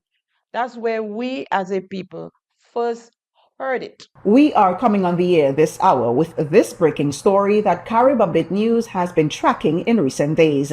We can report tonight that the United States is preparing to ask Grenada to allow Washington to deploy on the island what has been described as military assets amidst growing tensions in the Southern Caribbean. Multiple diplomatic sources in the region, as well as in Washington, D.C., have told Carib Update News that a formal request will be made to St. George's in a matter of days. The United States is seeking to ramp up its pressure on Venezuela in what Washington has said is its new war against narcotic trafficking, but which critics say is a ruse to advance an American desire for regime change in Caracas. And it was then that a release was put out by the government of Grenada from the Ministry of Foreign Affairs, and it reads, and it says October the 9th. Remember, the news item came out on October the 8th, October the 9th. The government, St. George's, Grenada, the Ministry of Foreign Affairs, Trade and Export Department confirms that a request for the temporary installation of radar equipment and associated technical personnel at the Morris Bishop International Airport was received from the government and the United States of America. The ministers of National Security, Legal Affairs, and Foreign Affairs are carefully assessing and reviewing the request in technical consultations in coordination with the Grenada Airports Authority and other relevant agencies. At this stage, the government of Grenada is carefully reviewing the request in accordance with established national procedures. Any decision will be made only after all technical and legal assessments are completed. We wish to assure the citizens that any decisions taken will be guided by Grenada's sovereignty, public safety, and the national interest, including the protection of our tourism industry, the traveling public, and the country's economic well-being. So Caribbean Update announced that how they understand it is that Grenada, the government of the US, was preparing to ask Grenada, right, to hold raiders at the airport and supporting human resource. Now, the day after, the morning after, we can get a release from the Ministry of Foreign Affairs. How you think that could happen? And they're saying, yes, that we were indeed asked. That is because, well, Caribbean did got it wrong. They did break the news to us, but not as they said it, right? The office of the Prime Minister, Mitchell, was in the clouds when all of this broke, right? He was in the clouds. On his return, on one of his DMs the PM episode, he was asked about the request of the US State Department to store the raiders at the Morris Bishop International Airport. Listen to what he had to say. Now, and Mr. PM, in terms of the whole idea of you spoke a little while ago about why am I sounding like I'm tying myself up? Okay.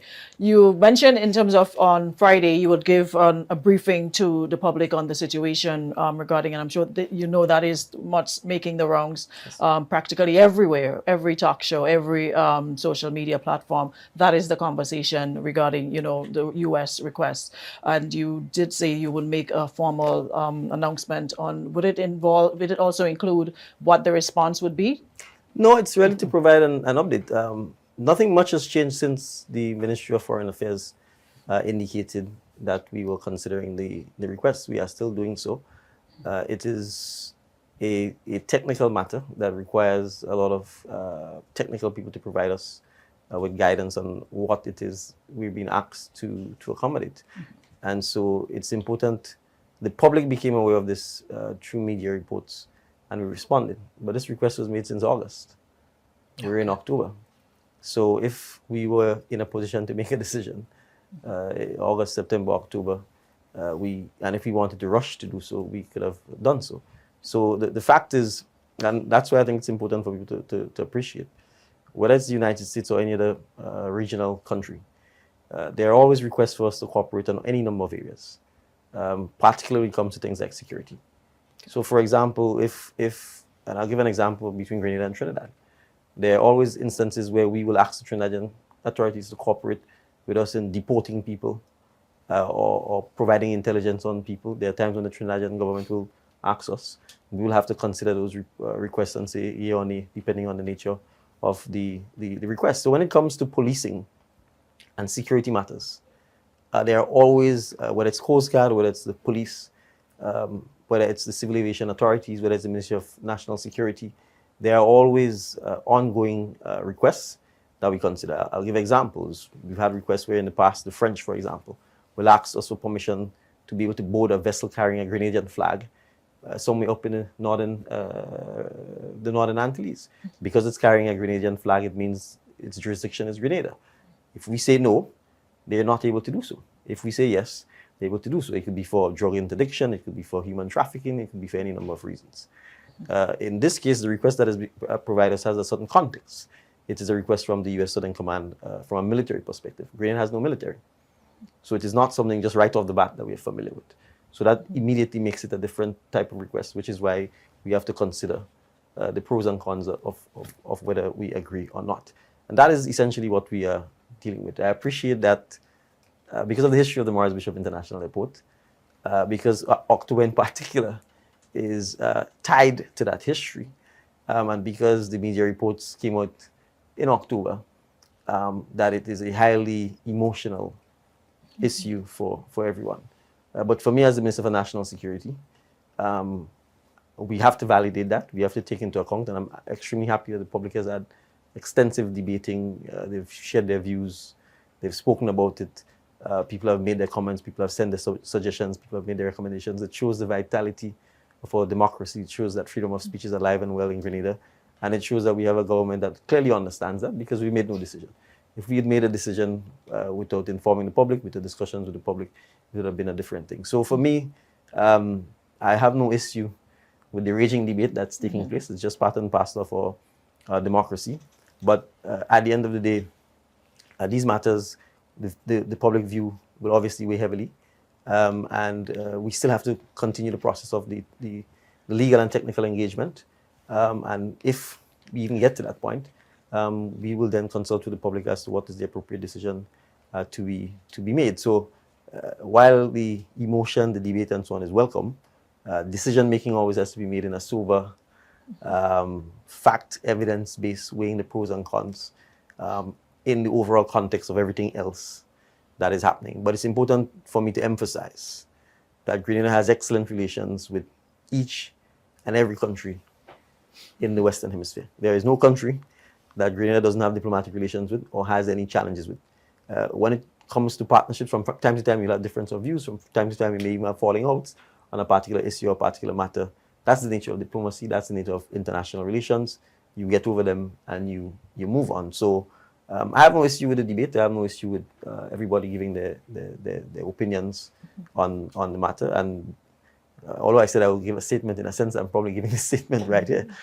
Because to a large extent, I will be repeating a lot of what I've said here in Parliament, just perhaps giving a more chronological detail of the timeline involved and where we are. Where we're working with. Fantastic. Thank you so much.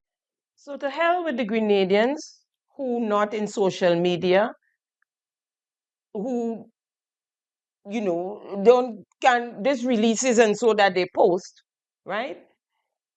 And if it wasn't for the media that broke the news, we would not have known that the government is sitting on this request for 2 months.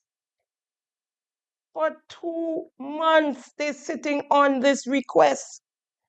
And then talking about military. Here is the request here, my friends, right? The Ministry of Foreign Affairs, Trade and Export Development confirms that a request for temporary installation of radar equipment and associated technical personnel. They didn't just come in and drop their radar there. They were going to accompany it with technical personnel at the Morris Bishop International Airport.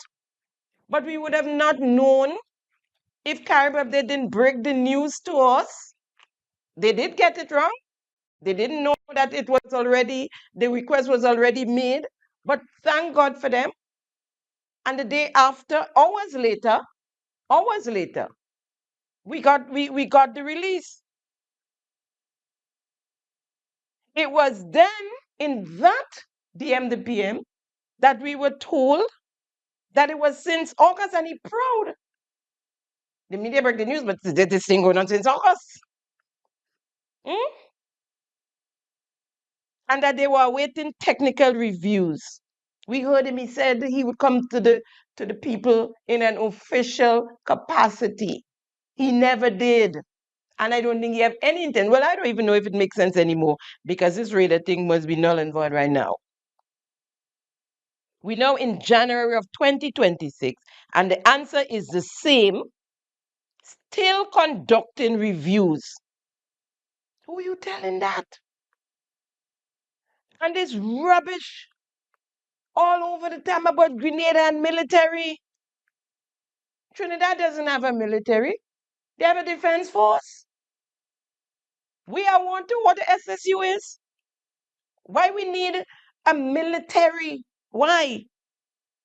To store radar temporarily at the airport. Over and over again, he pushing his arm. We don't have a military.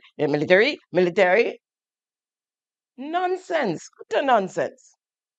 Here's what the leader of His Majesty's opposition had to say on the radar. Last week says the radar is still an active conversation. What is the New Nationals Party's position on the facilitation of a radar facility in Grenada? And it's sad, an active consideration, conversation between the government and officials from the US. Nothing from the government to the people of this country. Nothing from the government. But you will appreciate that in these matters, there's very little a government can say. And I'm saying this from the standpoint that not just diplomacy, but some of the attendant issues, because not everything you are aware of, even as opposition leader, you can speak publicly, right? But what is your party's position on such a request? So I would be reckless to state a party's position on something I have absolutely no information about. And that is the point. We are not strangers. We are elected officials that have a role to play in the governance of this country. So if you expect a position from us on this matter, that's a bilateral MOU that is being discussed. So how am I supposed to comment on something I have no knowledge about? I would have expected that from the instant that the government received a request, that the government would have attempted to engage critical people, stakeholders. And I'm not just speaking opposition as elected opposition. You've been part of stakeholder groupings in this country, social partners, as we call them. These are people that should be helping government to make decisions, critical decisions. We did it before, and I can't see any reason that we can't. So when you speak about issues that are going to affect the country in a significant way, cannot just be 15 people in a cabinet discussing this. I mean, we're in trouble if that's the case. The question is, who do you represent? And who are you engaging in your representation? Whereas who is being engaged has not been announced. I think the official announcement was that technocrats were reviewing it. And I'm assuming those are public officers and others. Names were not revealed. But it certainly didn't rest with the cabinet. And I don't believe that the government gave the impression that the cabinet was the ones discussing this to come up with a decision. I'm not as brave as you to come here and assume so until I have the facts. Okay. We have seen The final decision would come from the cabinet. Whether it's Deacon alone and his chief of staff or who, they're still as the cabinet. We know a lot of the times the cabinet didn't know what's going on just as us. But it is this, they put it on the cabinet. So they don't have to be the one, we know they're not the ones reviewing. We know that. But it will say it comes, the cabinet of Grenada has decided. That's what would be said. Good answer, opposition leader. Good, very, very good answer. Besides the Prime Minister and the Minister, before I continue, while the conversation was happening there, I was thinking, if Carib Update had not mentioned that at all, and no other media didn't pick up on it out there and mention it, would we have known at all that there was such a request? To date, would we have known that there was such a request? And the answer is, besides the Prime Minister and Minister of National Security, and whoever else is reviewing, if there are others involved at all, because we all know this movie has one actor. None of us out here, including the opposition, have no clue what was the entire conversation surrounding the radar system. And in fact, in the Carib Update, if the Carib Update News didn't break the story to us, as I said before, we might have never known that there was such a request. Then came the next question, the question on the third country migrants, refugees, deportees, if you want to use the NDC term, transferees. In the governments of Antigua, St. Kitts, Nevis, Dominica, all agreeing to accept third nationals from the U.S. What is the New Nationals Party on this? Because again, there is an active request of Grenada. What is the New Nationals Party's stance on this? And again, Colin, there are some national issues that should not just be the cabinet discussing. I agree, but you must have an opinion. I'm coming to the opinion, but I'm making the fundamental point that there are things that would affect this country in significant ways, and it should not be top secret. Right? But from a New National Party's perspective, there are two things: a balance between compassion and wisdom. And let me explain. I would say compassion from the perspective that we live in a global village. We have neighbors, we have friends, and our friends would encounter challenges, and we would encounter challenges. And as a responsible country, we want to ensure that we are compassionate when we have to. But we cannot be compassionate at the expense of our citizens. So when you're speaking about a sensitive thing as accommodating deportees, that is deep. And so the conversation has to be deep. We have to ensure that we are analyzing all of the factors, all of the issues. I mean, deportees come into a particular country. What exactly is the financial implication, for example? How are we going to accommodate them? Let's speak about identification, travel from Grenada. How long are they staying? So when you speak about the opinion of the opposition or the view of the opposition on any of those, we don't trivialize these things. We don't.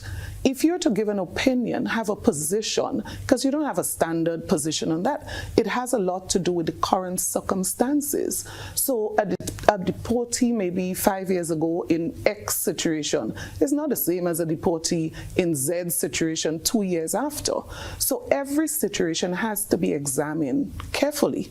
And so these are the conversations we would hope that we would be engaged in, you know, because they have serious implication for our country. Right.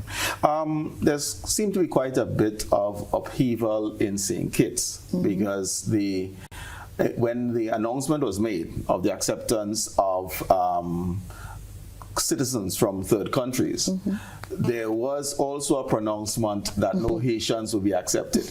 And Haitians are part of our CARICOM grouping. What is your response to something like that? Because it wasn't now a drill down on individual party X institution A. It was citizens of the region being blocked out. I listened to it and I thought it was a bit insensitive, the way it was pronounced. It almost sounded like something was terribly wrong with anyone who came from Haiti. And so we have to be, and that's what I'm saying, you have to balance compassion and wisdom. I could well imagine that any government in a situation like that would be concerned about a number of things, just as citizens would be. So, for example, we have a serious issue in Grenada as it relates to healthcare: accessibility, affordability, quality. Now, if you're going to be bringing 500 people here, adding to the burden, any Grenadian who say they don't care, I would think something would be wrong. So I would imagine it's the same kind of concerns. And that is why, of course, you can only comment on these critical issues when you have the facts before you. So how many people? What is required? What are you offering in terms of ensuring that they are taken care of, they don't become a burden to the state in question? So there are too many factors to be considered when taking a position on this. What are some of the asks? And let us speak. Let us speak. Sit down 3 minutes and a half more, 4 minutes. If the Prime Minister speak for answer a question in half an hour, nobody's interrupt him. No one interrupts him. Let us speak. And she's correct. Who's feeding them? Who's feeding them? How about employment? Will we be told if there's pedophiles and criminals in the batch? Right? Well, then we didn't know. The conversation is continuing. According to their post-cabinet briefing, they have a draft, a draft MOU, and they're asking for all those things. So the conversation continues. Next clip. You will request if you are in a negotiations of that sort. I mean, and regardless, so we know citizens who are non-Grenadians being deported.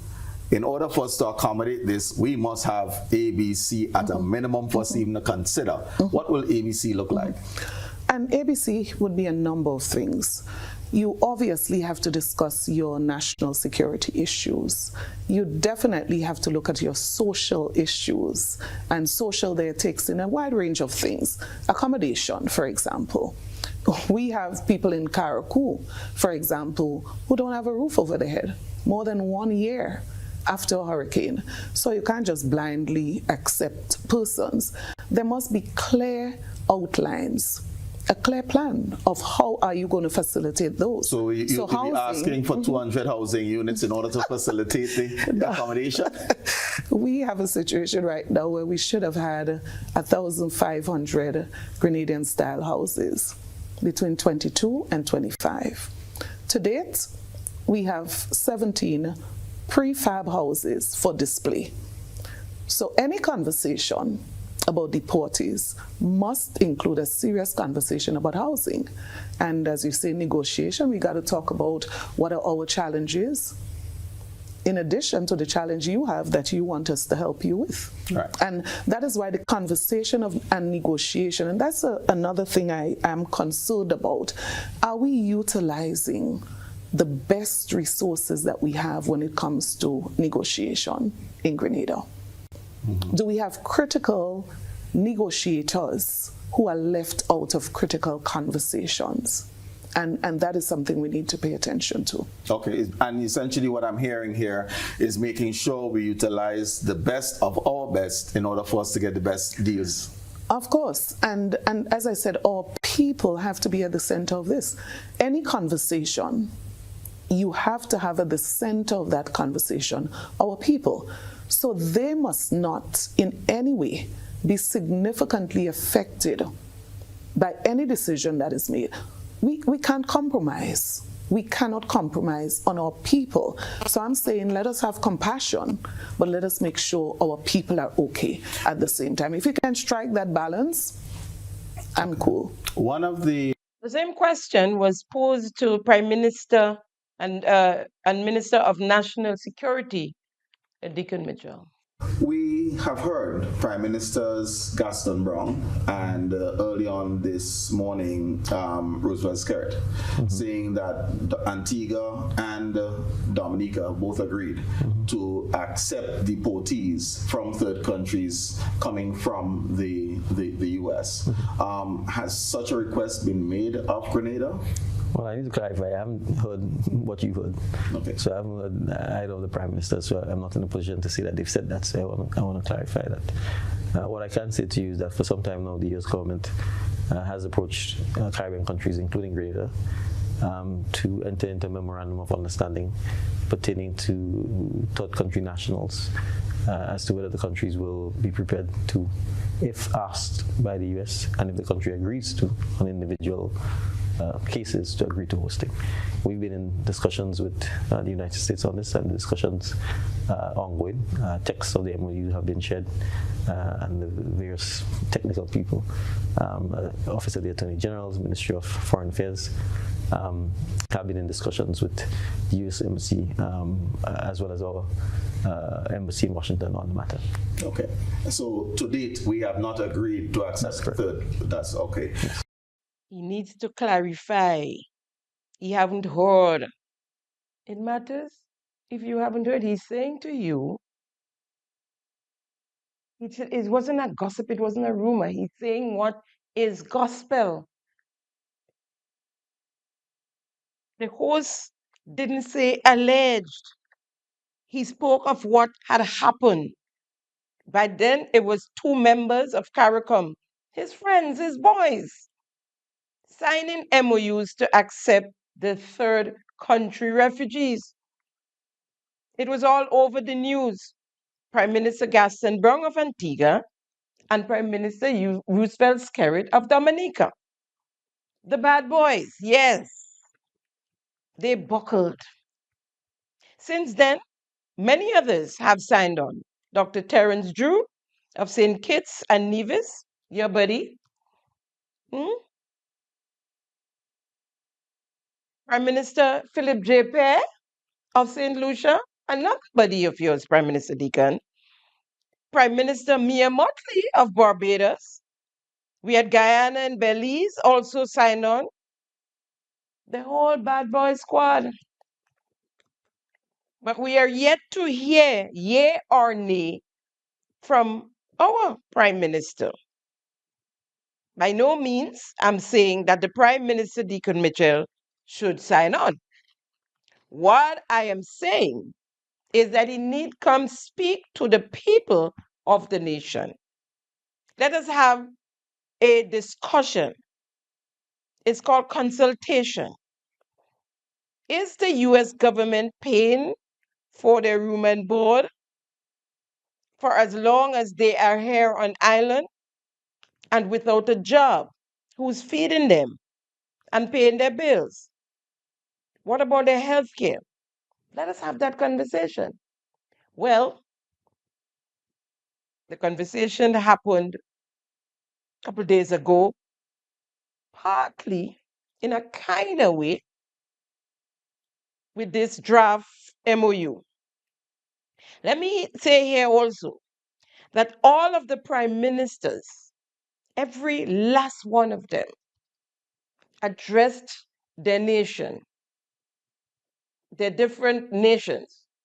Every one of them communicated with the people by national addresses. And that's what we call proper leadership and governance. You're correct, Prime Minister. You did not read up enough on governance. You really didn't. But we can't give you another 5 years so you could read. You lost that chance. On Sunday, the 18th January 2026, on the Bob Report, 2 so-called advisors were guests on the program, Dr. Stephen Fletcher and Dr. Colin Gilchrist. According to Dr. Fletcher, specific question raised by yourself, Dr. Bob. It probably partially reflects, and again, I am not speaking on behalf of the government here, it probably reflects the complexity of the matters on the table of Caribbean governments at this time. In following the news here in Grenada, I think the government has been very deliberate in considering the issues and, in fact, been very strategic probably in its public responses, in its public utterances, because these are matters that, in my view, and I correctly pointed out, as a former diplomat and but one who continues to follow foreign policy extremely close, that sometimes it is better to say less than to say more, especially in public spaces. It's better for you to manage your communication and what you're saying because of the impact it can have in various quarters. However, having said that, I think one can probably argue that going forward, that there is need for more public engagement as the matters shift, as information becomes available to the government. They will in fact hopefully engage in such a dialogue. Remember, and as pointed out by previous guests and your own program, Dr. Bob, especially in the first segment, this is a moving target. The issue of immigration is moving, and it's moving very rapidly. And therefore, you may put out a statement today that by this morning and by evening, it is really void and does not carry much. So I think the government has been very cautious and probably rightfully so. But I would agree with you that going forward, there will be the need for further engagement on the critical issues that confronts the country at this time. So you all see why we are where we are today, huh? With advisors like that. When another statement is made, the first statement will be void. So then they will never make a statement because there will always be another statement or request. He said the subject is a moving target. The reason for the government not making public pronouncement, however, he will agree that going forward, the government of Grenada should speak out. Which comes first, the chicken or the egg? Which comes first, the chicken or the egg? Now here comes advisor Cullen Gilchrist, the chair of the MBA department of the St. George's University, who signed the document where Ron Redhead, his grades went from F for fail and became a P for pass. Reason being, there was an error in calculation. Imagine that. An error in he failed. According to Dr. Gilchrist, technical works are being done behind the scenes. To go specifically to your question, from what I know is that notwithstanding the government have not been making press conferences and giving press releases and so on and the matter, a lot of technical work have been going on behind the scenes. And like Dr. Fletcher said, it's fluid, right? So a lot of technical work, and I do believe that as going forward, you will see more engagement because I think the dust is settling on the economic and political issues now. So I anticipate you would get more public disclosure going forward. But I must say, from my understanding, a lot of technical work has been going on behind the scenes. Now it is reaching to a point where it's time to speak. You shall see that soon going forward. Technical work for 6 months in one instance. Further to that, on the same issue of accepting refugees, here is advisor Cullen Gilchrist. Spoke earlier on about the increasing the population. Yeah, that's a real issue because out of that comes a human capacity to develop. We can't just develop a technology and equipment. You need a human side to it. So I think the issue of the population momentum trending upwards is important because as I speak, our population is trending below 2 persons, right? Below 2. Meaning that each woman, the fertility rate is trending below 2, and that is worrying. So we need to reverse that, right? But having said that, though, I want to get to the point of the MOU. My understanding is that the OECS countries, some of them have already signed an MOU, which is a broad framework. Grenada should sign that soon, but Grenada has the benefit of having come in later on to sign this. And as far as I understand, no criminals will be coming here, and there'll be a ring fencing of those who come. And this is an opportunity offered to Grenada, so we should maximize that opportunity and ensure that we are able to, as far as possible, get the U.S. government to give us a profile of the persons that are coming, so we can plan the integration into the economy. Because the economy needs it, construction really need a boost in labor. Look how long it takes to get a project. Look how long we are short on labor. And very soon, our GDP will start falling. And when that GDP falls, you know what happened to the entire fiscal space. So we can't afford that. So we really need, this is an urgent matter, and I will urge urgent attention to signing that MOU and then move to the next stage of having an operational arrangement. Because having the MOU signed is one thing, then you need to operationalize the MOU. That's where you would manage in the inflow. So we have to manage inflow, manage what we are getting, and we see how we integrate them. And so I think there's tremendous economic benefit. It's unfortunate it's coming like this, but it's time. We had to do something to reactivate and give the economy a boost and to expand the economy. Our GDP is too low. Look at Antigua. We have a much larger population in Antigua, and their GDP is twice ours. So we need to do more, and we need more people, all right, into the labor force. And I want to say that as the government considers saying yes, there are some parameters that should be put in place in terms of make sure that you accept persons within the population age or the working age population. People who are able and willing. I hear the point about cultural differences and so on, and I take Dr. Fletcher's point about the humanitarian aspect. And I believe it's an opportunity for Grenada to showcase our ability to accept people and our caring nature of our people. So it's an opportunity to, when they come, not if, when they come, is to help them to assimilate into the population. So according to Dr. Gilchrist, they are coming. Never mind, we had to hear that first on the Bob report from two advisors, whom, by the way, as one said, he was not speaking on behalf of the government, but was speaking on behalf of the government. If you listen to them, they were speaking on behalf of the government.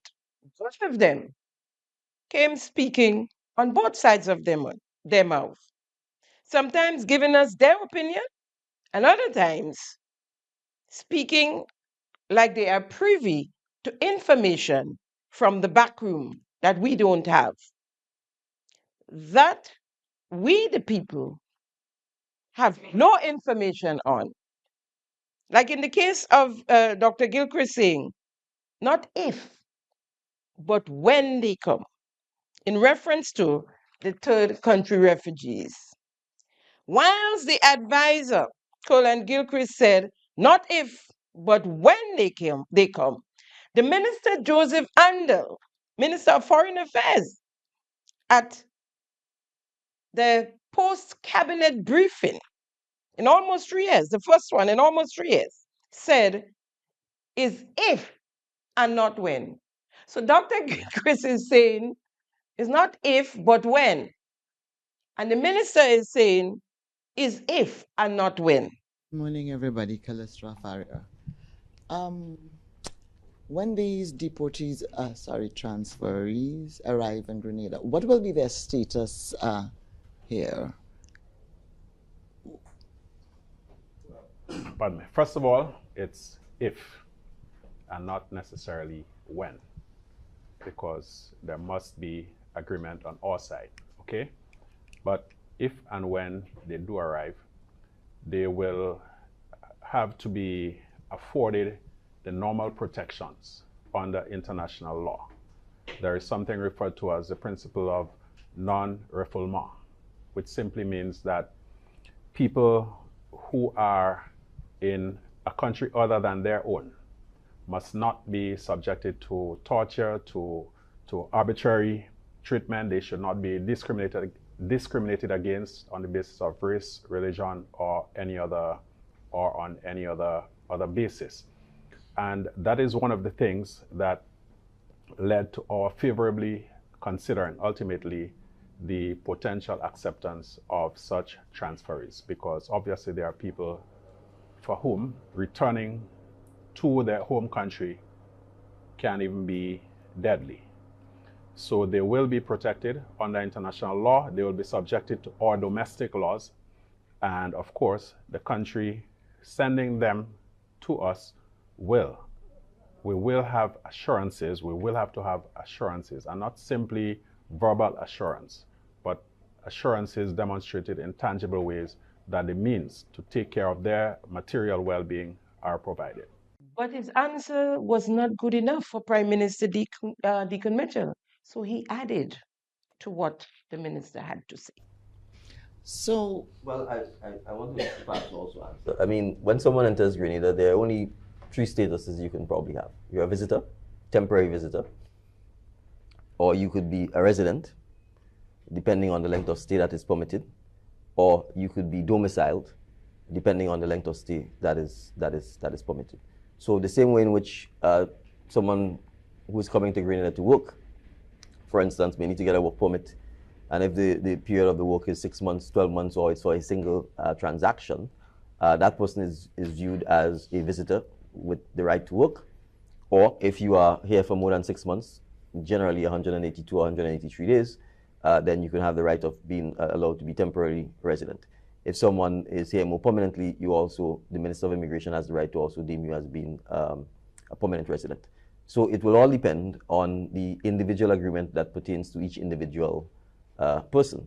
At the end of the day, when the persons arrive in Grenada, they will be free to leave if they so wish.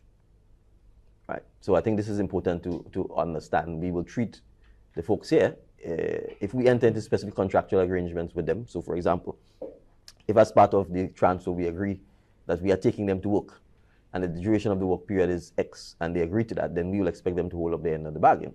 But just like all contracts, if they are not working, if they are not competent, then the arrangement will be terminated. They could leave if they so wish to. So it's important for us to emphasize that. The media had a follow-up question.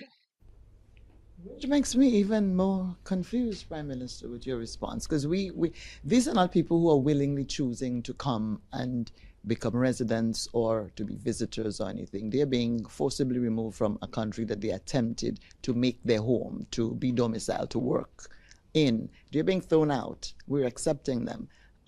They're free to leave. Leave to go where? Are we... Well, I'm not even sure there's a question in there. So I want to be clear. And this is the reality. They are free to leave. Right? We are not, in fact, we cannot compel them to stay in Grenada. And it's the nature of democracy. So, I mean, there's nothing to be confused about. If the country of choice is the US, well, you can't have a country of choice that you're not a citizen of. You could have a desire, you could have an aspiration, you could have a wish. If someone wishes to come to Grenada and they're not a citizen of Grenada, and Grenada says you're not permitted to come, well, what are you going to do? You're simply not permitted to come. You can go to some other place where you're accepted. And if you're accepted and you can make your life or your living or your livelihood, they're fine. But the mere fact that they may have an aspiration to be elsewhere where the environment is hostile, where you've been kept in a detention center, where you're not able to earn a living or do anything for yourself or your family, and there's an opportunity to go to another place where you can get a job, where you could earn money, where you may even be able to be integrated in the society or after a period of time accumulate wealth and go back to wherever you come from. That's a matter for them. But I mean, I'm not going to spend my time trying to get into the brain of a transferee to ascertain how they will feel about the fact that the country they want to go to doesn't want them in that country because they're not citizens of the country. And so they can stay or they can leave. Yes. Are we now looking, have we already turned our attention to, we talk about skills gaps. Have we done an audit? Are we looking at what our needs are? Have we gotten that far? And we're talking about the MOU paves the way for numbers to be decided on. Do we yet know who we want, how much we want? And are we at that stage yet? Well, I would say this. We already have general information as to the skills gaps and the shortages in Grenada and the challenges. We have the Ministry of Labour, which processes work permits on an ongoing basis. And so we have data that tells us which sectors of the Grenadian economy are requiring work permits the most and the areas that they are most needed. We have labour workforce surveys that are ongoing that tells us everything from the unemployment rate to the skill gaps and the shortages. We have our business community here who comes to us frequently, either asking for a large-scale waiver of work permits or reduced work permits based on particular areas. So we can just take construction industry, for example. I mean, as reporters, you guys can go out and interview the people who are doing construction work and they will tell you. Even from basic laborers, I'm not talking skilled here, basic laborers, it is difficult, in many instances, impossible to get. You can go to Carriacou and Petit Martinique and ask them where the labor is coming from to rebuild their homes. It doesn't exist. So I could take one sector, just construction alone. Given what has happened since Hurricane Ivan, given what has happened with Hurricane Beryl, given with the fact that unfortunately we don't have trade schools in Grenada, which has significantly impacted the skill level that young men in particular come out with, we don't even have people to operate heavy equipment in Grenada. And it's some of the issues that we've been trying to address. We had to light the stadium, we had to import crane operators from St. Lucia. If you go to Reno at the St. David's Catholic School site, thankfully there's a young lady there who's a heavy equipment operator who went to the school. She explained that she studied in Trinidad and Tobago, and she's back and she's happy to help build the school that she went to. But there are very few women, for example, who operate heavy equipment in Grenada. Very few men. The contractors are telling you they can't even get drivers to drive the SL trucks. So this is a major issue. I mean, 2 Saturdays back, I was at the St. David's Catholic Secondary School site, and the contractor said he needs 30 people. Can you find them for me? Right? So this is a situation that is ongoing. So I'm simply making the point of saying if we were saturated with high rates of unemployment and people had enough construction work and enough laborers and so on, there would not be an issue. You just have to go to the construction sites. You can go yourself. You can go up to Intercontinental in St. David's and interview and see what portion is Grenadian and what portion is non-Grenadian. And you'd see that the contractors are importing by the hundreds people to build hotels, right? And it's not just an absence of work, it is also an absence of skill and oftentimes a poor work attitude. Oh, yeah, them extempo there? Hundreds of foreigners up in St. David's, you know. You need about 100 workers in the place. Total.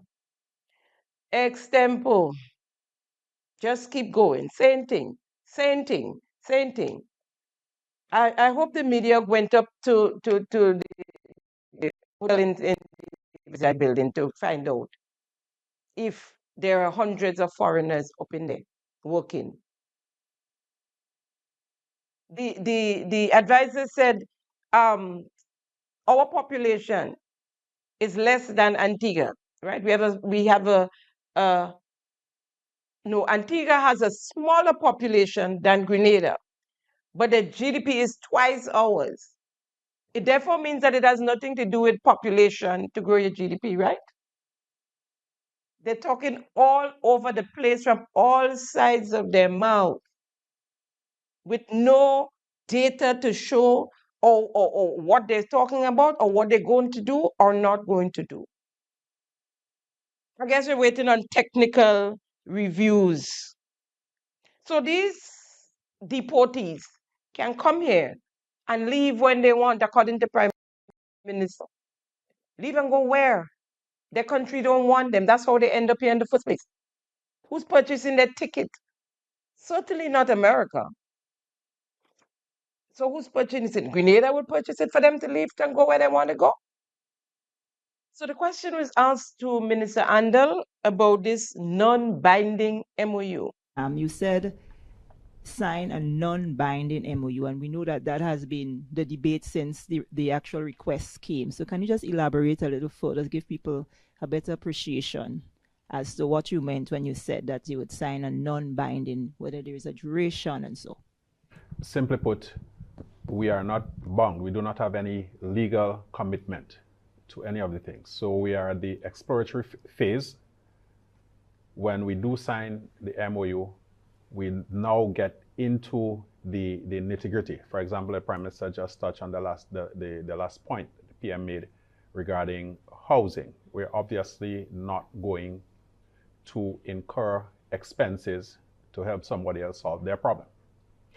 So at this stage, we do not have any legal obligation to the United States or to anybody else regarding this matter. I am more confused after the post-cabinet briefing than before. When we had Gilchrist and the rest of them out in and almost all over the place, it got worse with the post-cabinet briefing. We couldn't accept the request of temporarily storing raiders at the MBIA, but we could take in third country refugees, deportees, transferees, call them what you want. How would the raider, how would this have affected us? Because we ain't getting a raider again. That thing long past. There's no need for it. The refugees, on the other hand, can affect us in many ways. The Prime Minister often said, in reference to the raider system, we don't have an army here, a military army here. I hope he knows we might just need one if we accept the refugees. A word to the wise. Folks, that's a wrap on today's episode of Simon Says. We'll continue this next week. Some exciting pieces coming up. Thank you for being a part of this conversation, keeping them honest. Thank you for viewing yet another episode of Simon Says, where facts come first. I'm your host, Jenny Simon. See you next week, same time, same place. Radio listeners, I apologize for last week, but catch you later, 8 o'clock on WeFM Radio. Bye now. Have a good week. Thank you for tuning in to Simon Says. To ensure that you never miss an episode, click subscribe and make sure to turn on the notifications by clicking on the notification bell icon. See you at the next episode.